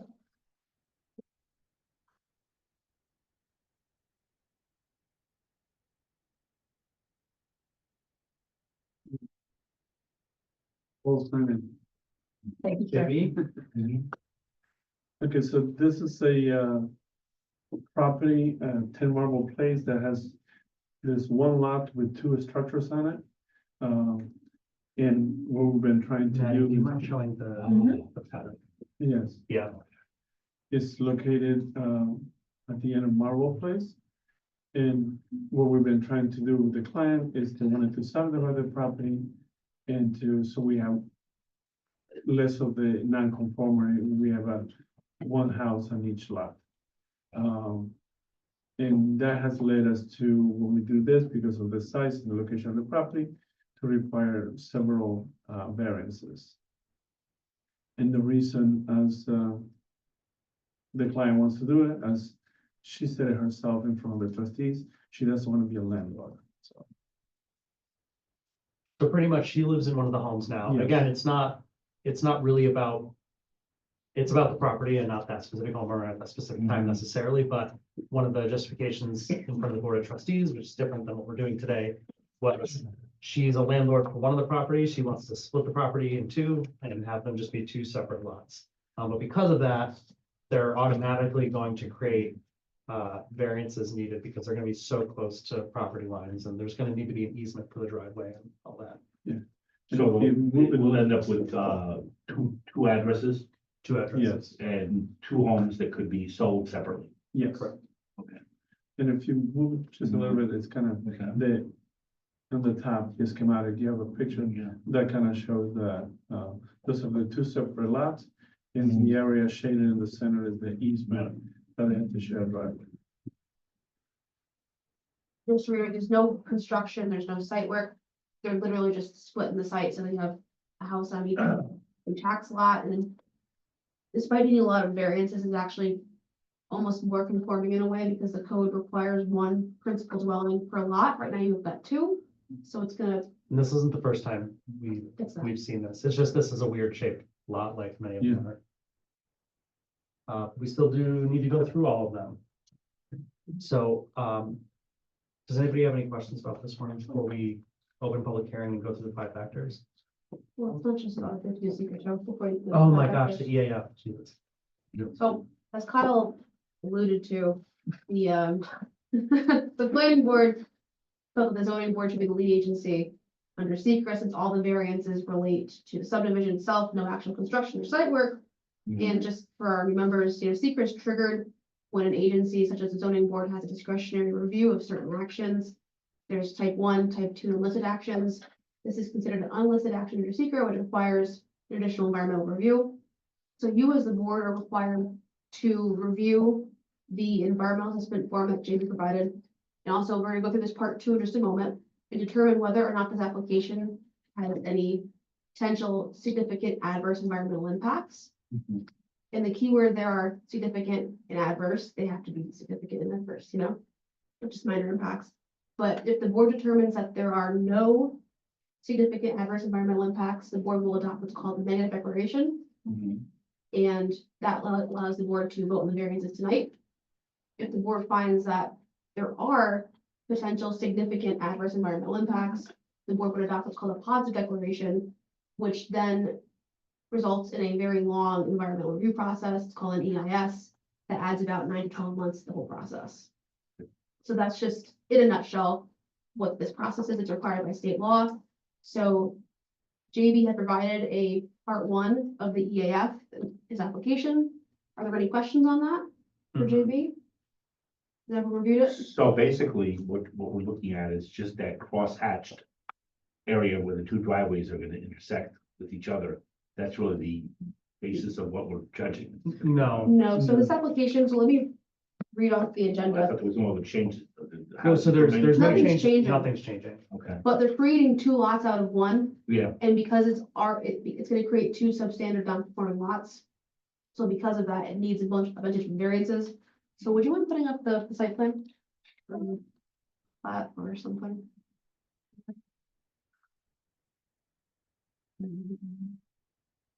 So There, yeah. for lot 1, which is the purple, correct, JB? Yes. They need variances for the minimum lot size, the front yard setback for the main house structure, the side yard setback for the main house structure, the driveway / parking setback, the minimum lot width, and impervious surface coverage. Again, nothing's changing on that lot, just because the lot size is changing. And for the second lot, for lot 2, the applicant needs variances for the minimum lot size, the rear yard setback of the main house structure, the driveway / parking setback, parking in the front yard, and the number of off-street parking spaces. So again, nothing's physically changing on the site. It's the subdivision, which is driving the need for all of these variances. And one of the considerations was they have to legally grant an easement for that shared driveway so that we don't Okay. have what we just had over here. so without the subdivision, is that entire lot considered substandard or non-conforming right now? Yeah, because it has two homes on a single lot. But it's a lot itself, That's is the different. lot Oh, itself okay. non-conforming in terms of zoning setbacks? There's a bunch of, we are creating, I think I understand what Mike, by doing the subdivision of the, we have, if you go to the chart, we actually try to identify, there are some variances that Yeah, they are there because it is already existed. gotcha, So it doesn't matter if we subdivide or not, those variances will Okay. be required. right. Yeah, so Yeah, if you go down a little bit more, you see the little dots that we put next to the variances. If it's Yeah. around, yeah, so we try to identify being like a street frontage, that's being created by us doing the subdivision. Yeah. Minimum front yard on lot 1, it will exist either way. Right, One side yard on lot 1 will exist anyway, the variance. Then maximum building coverage, that we are creating because we are reducing the size of the lot. And on the other side, we are creating the lot area because now we used to have 12,000 square feet and now we only have 6,900 when you need 7,500. And then the rear yard, it will exist either way. because we're not changing. So for all of those variances, Mm-hmm. 1, 2, we actually created 3 variances. So If I math it. so the only, impervious surface coverage, it's like a pet peeve of us. And lot number 2, once they split it, no change to the impervious surface, they don't need a variance for that. You would for lot 1, because now they're gonna be 23% over on that smaller lot. It will make it more difficult for them to make any changes to that in the future, if that's its own lot, because they're already over a substantial amount. But they're not proposed, they're not being approved for any changes, it's just the lot splitting. But yeah, the impervious surface coverage on the first lot will now be an issue where Yeah. previously wasn't as much of an issue, it was 51%, and now it'll be 63, So if they wanted to come back and build an addition, that's when they'd have issues. they'd have some issues, but for purposes of the subdivision, nothing's really changing. So by splitting the property into 2 pieces, are we making the non-conforming use worse? No, you're actually improving it, believe it Yeah. or not, because your code doesn't permit Mm. 2 principal dwellings on 1 tax lot. So you're actually splitting the properties, you're gonna have 1 house on each lot. Okay. So even though it's a non-conforming lot, it actually in some way improves the use. If that makes. Are we sure that both of them are considered to be individually taxed structures versus a main structure and an outbuilding, like a bunkie or a, No, or they're both a, an or individual. a little hut where people would live, like a garage that's got an addition Oh, above it? these are homes, These Yeah, are they're all- they're full homes. Yes, it's a 2-family home and a 1-family. Okay. What it used to be, I think, Mike, is where it's now a 1-family Yeah. home, used to be the stone maker for the cemetery. There used to be a house there, and that became a long time ago. it became Yeah, which is the reason why I asked the question, is Yeah, because I thought it might be a bottom garage with No, a, no, no. with a it's- structure on top that's been kind of grandfathered in. Yeah, no, it Okay. is a residence. Okay. Okay. So you can actually, if you want to open close public hearing, then we can start our next song and dance. So we can close it and then start the. Okay. Do you Great. have any more questions for Mm-hmm. JB or anything for the No. plan? Any questions? I know. You're actually seeing a lot of the stuff that we don't always see frequently You, here. you very rarely do see it as this board. You also rarely see what happened earlier, so you're getting the full scope. Zoning board meeting. Good primer. It is a great. Very informative. Yeah, sometimes these meetings are, and sometimes you have that. So could I get a motion to open the public hearing? Motion to open the public hearing, Brian. Seconded, Mike. Hearing no objections, public hearing is now open. Is there anybody here to speak on 10 Marble Place? I see one person online. Are they just here for? I think that's moral support. Moral support? No, it's a spectator. Yeah. Oh, wait, yeah. Oh, The trustee? okay. You have another one. We do, yeah. That's probably what. Sorry. Or they don't show up, which has happened before too. Okay. All right, I see none, so can we get a motion to close the public hearing? Motion to close the public hearing, Brian. Seconded, Mike. Hearing no objections, public hearing is now closed, so we're gonna move on to, and Sharon's gonna help run us through this, the short EAF form. So just real quick, again, the last meeting, the board declared its intent to act as lead agency under SECRA. Jamie, have we received any feedback from the county or anybody on this? Nope, not at this point. Perfect. It's been more than 30 days. They lost their right to say anything else. So the board can move forward with the process. So the board reviewed the part 1. Now we're going to go through all the questions on the part 2. For each question, the form asks whether it'll have none or a small impact or a moderate to large impact. So starting from the top, will the proposed action create a material conflict with an adopted land use plan or zoning regulation? And I'm gonna say no or small impact because, while, Material conflict is important. exactly, while there is an increase to the impervious surface coverage on lot 1, it is more in line with the use that the village has put into codes with having 1 taxable lot or 1 taxable dwelling per lot. Will the proposed action result in a change in the use or intensity of use of the land? So, question, I don't want please feel free to chime in anytime. I have it in front of me. We're supposed to read it in advance and then apply the plan and this, what we've learned from here to this. So if you disagree or agree, we'll just go that Okay, way. Professor. I am looking at part one. Yep. I'm using this as a reminder of exactly, because I think that's what. Thank you. You gotta be tuned in during the secret You discussion. told me in our last meeting, so I did. I'm not in grad school anymore, so this is it. So, use or intensity use of the land, I'm gonna say yes. For lot one, it's impervious surface coverage. It's about the use. Oh, the use. No, this is gonna be no. The use isn't changing. Correct. Will the proposed action impair the character or quality of the existing community? No, There's because no there's no change. construction. Yes, correct. They're not changing anything other than the invisible lines on the land.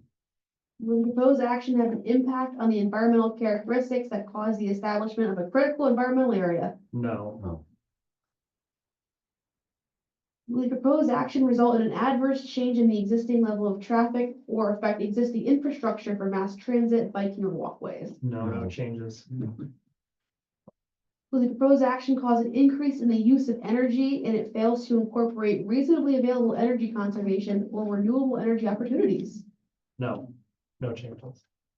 Will the proposed action impair existing public or private water supplies? No, Public or private wastewater treatment utilities? no. Will the proposed action impair? Because if I'm not mistaken, their utilities have been separate for Yes. a long time. Will the proposed action impair the character or quality of important historic, archaeological, architectural, or aesthetic resources? Like Independence Place, no. Are there any bones under the site? Won't even joke. Yeah, right? Probably. I've never used the gavel Oh my before. god, the cemetery next to it. I know, I'm very impressed. That was amazing. Okay, sorry. Will the proposed action result in an adverse change to natural resources? No, Will the proposed action result in an increase in the potential for erosion, flooding, or drainage problems? no change. Will the proposed action create a hazard to environmental resources or human health? No, So that was the part two. These questions, along with the responses in part one, are supposed to help you come to a determination of significance. You know, as the instructions say, for every question that was answered minor to large, or if there's a need to explain, the board should discuss that. But here, everything was no impact or small impact. Can we make a note that that our answers are due to the fact there's no physical changes to the property? I'm gonna draft up a neg deck for you to sign. Okay. A determination for you to sign. And I don't know if you guys have ever read, well, you guys haven't read this unless you went online, but they're very well. so the board, after it sounds like the board is leaning towards a negative declaration, which means there are no potential significant adverse environmental impacts. Negative in this case is good. Negative is good. Positive means we have to do a year-long environmental study, which based on your responses, it's not warranted. So at this point, I'm going to recommend the board make a motion. It's going to be multi-part, that the board declare itself the agency and that it adopts a negative declaration finding that the proposed subdivision will have no adverse impacts on the environment. And to make this easy, can we get a motion as relayed by our council? Motion for all of those characteristics, including the negative declaration. Motion to move forward with what Kyle just said. Ryan. Well, I didn't want to repeat all of that, but. It is fine. All right, hearing no, oh, no, we don't, roll call vote. Michael Spall, Yes. Brian Granoff. Yes. Chris Asensio. Yes. Erica Matias. Chair Everett. Yes. Great. All right, next step done. So now, with the public hearing being closed, the board adopted a neg deck, so the board can continue with its vote on the variances for the subdivision application. Yeah, and what we've done in the past for something that's simple like this, where they're not adding a garage and changing this, there's no changes, we're just cutting it. We've only done seeker twice in 5 years, I think, since I've been here. Yeah. But looking at the subdivision into two separate lots, we can vote on everything together. Do we have to separate lot one and lot two? No, they're all under one application, Okay. and based on the discussion, unless the board had a very specific call out for particular variance being requested, single it out, but it seems that the board is holistically accepting it. Well, I do have one question. Yeah, of course. With regard to the driveway, David. Yeah. Is the driveway gonna be shared or is it gonna be independent for each address? No, there's a common area, and that is the easement, that's the shaded areas on the. Okay, They're attaching the easement to the deed to the property so that we don't run into what we just ran into. right, and that's what Yeah. was my exact point. So this actually has to go back to the planning board, and as a condition of the planning board approval, it'll be to provide an easement for the shared driveway. Okay. And the size of the driveway, because of the fact that it's supporting two homes, is it such that lawn area or areas of steep slopes got affected by this at all? No, not at all. We're not changing, it is relatively very flat area, Okay, and there is no changes to the driveway. Thanks, Mike. Good question. All right, so 5 factors time. We're gonna consider everything together. If you have a specific call out for something, just name it. Do you want me to read the variances again, or are we all clear on that? You read it. We have access to them in front of us. I think we're good there. Okay. So the first factor is whether an undesirable change in producing the character of the neighborhood or a detriment to nearby property will be created by granting the variances. I'm gonna say no, because there's literally no change. They're only gonna have issues if they try to make a change after they're subdivided, and that's a different story. And it's bringing it more in line with the code, right, which is good. I agree. Whether the benefit sought by the applicant can be achieved by some method feasible for the applicant to pursue other than the area variance. So this is rare, but I'm gonna say no, because other than not doing it, there's no feasible alternative because they're splitting the lot to make it more use conforming for the village. In doing that, they're automatically coming up with variances that are needed, but they're not making any other changes to the property. When the requested variances are substantial, I'm gonna call out impervious surface coverage, but they're not making changes, so in this case, for me, it's not determinative. I think we can say is, the number of variances being or requested appears I substantial. already know, the number of variances being requested is substantial, but there's no, to me, no impact, no change, because the property is literally not changing other than the drawing of the lines. Agreed. Whether the proposed variance will have an adverse effect or impact on the physical and environmental conditions of the neighborhood district, we just did secret. And finally, whether the alleged difficulty was self-created. I've got a question there, maybe. You were hired by the owner of The first lot, the first lot, right? She lives on the first lot? Yes. Yeah. lives in the first lot. What about the person who resides in the second lot? Right Are they now, aware of this action? there are tenants. Or a tenant, They're her tenants. She owns the property. She still owns Okay. that property. but if this property then becomes a saleable, home, will that person lose the right to live there, obviously? Well, that's, I know, this may not be something from the zoning. no, I'm I just think the curious. question, because we've had this before, where it's a Yeah. little more contentious. Yeah, They can't just kick someone out. There's a whole process that goes on with that. Okay. But the short answer is I don't know, because we never so saw. to understand my question. Yeah. Yeah. I don't wanna, not Okay. sure about what's going on, but I do believe that Okay. the intention was for the tenant to take over the house. Gotcha. But right now, the property is owned by one entity and they're residing in another one. In the day, if they can buy the house Oh, that are invested. lease to own. Right. Yes, lease to own. Yeah. I have a friend who just did that. Self-created.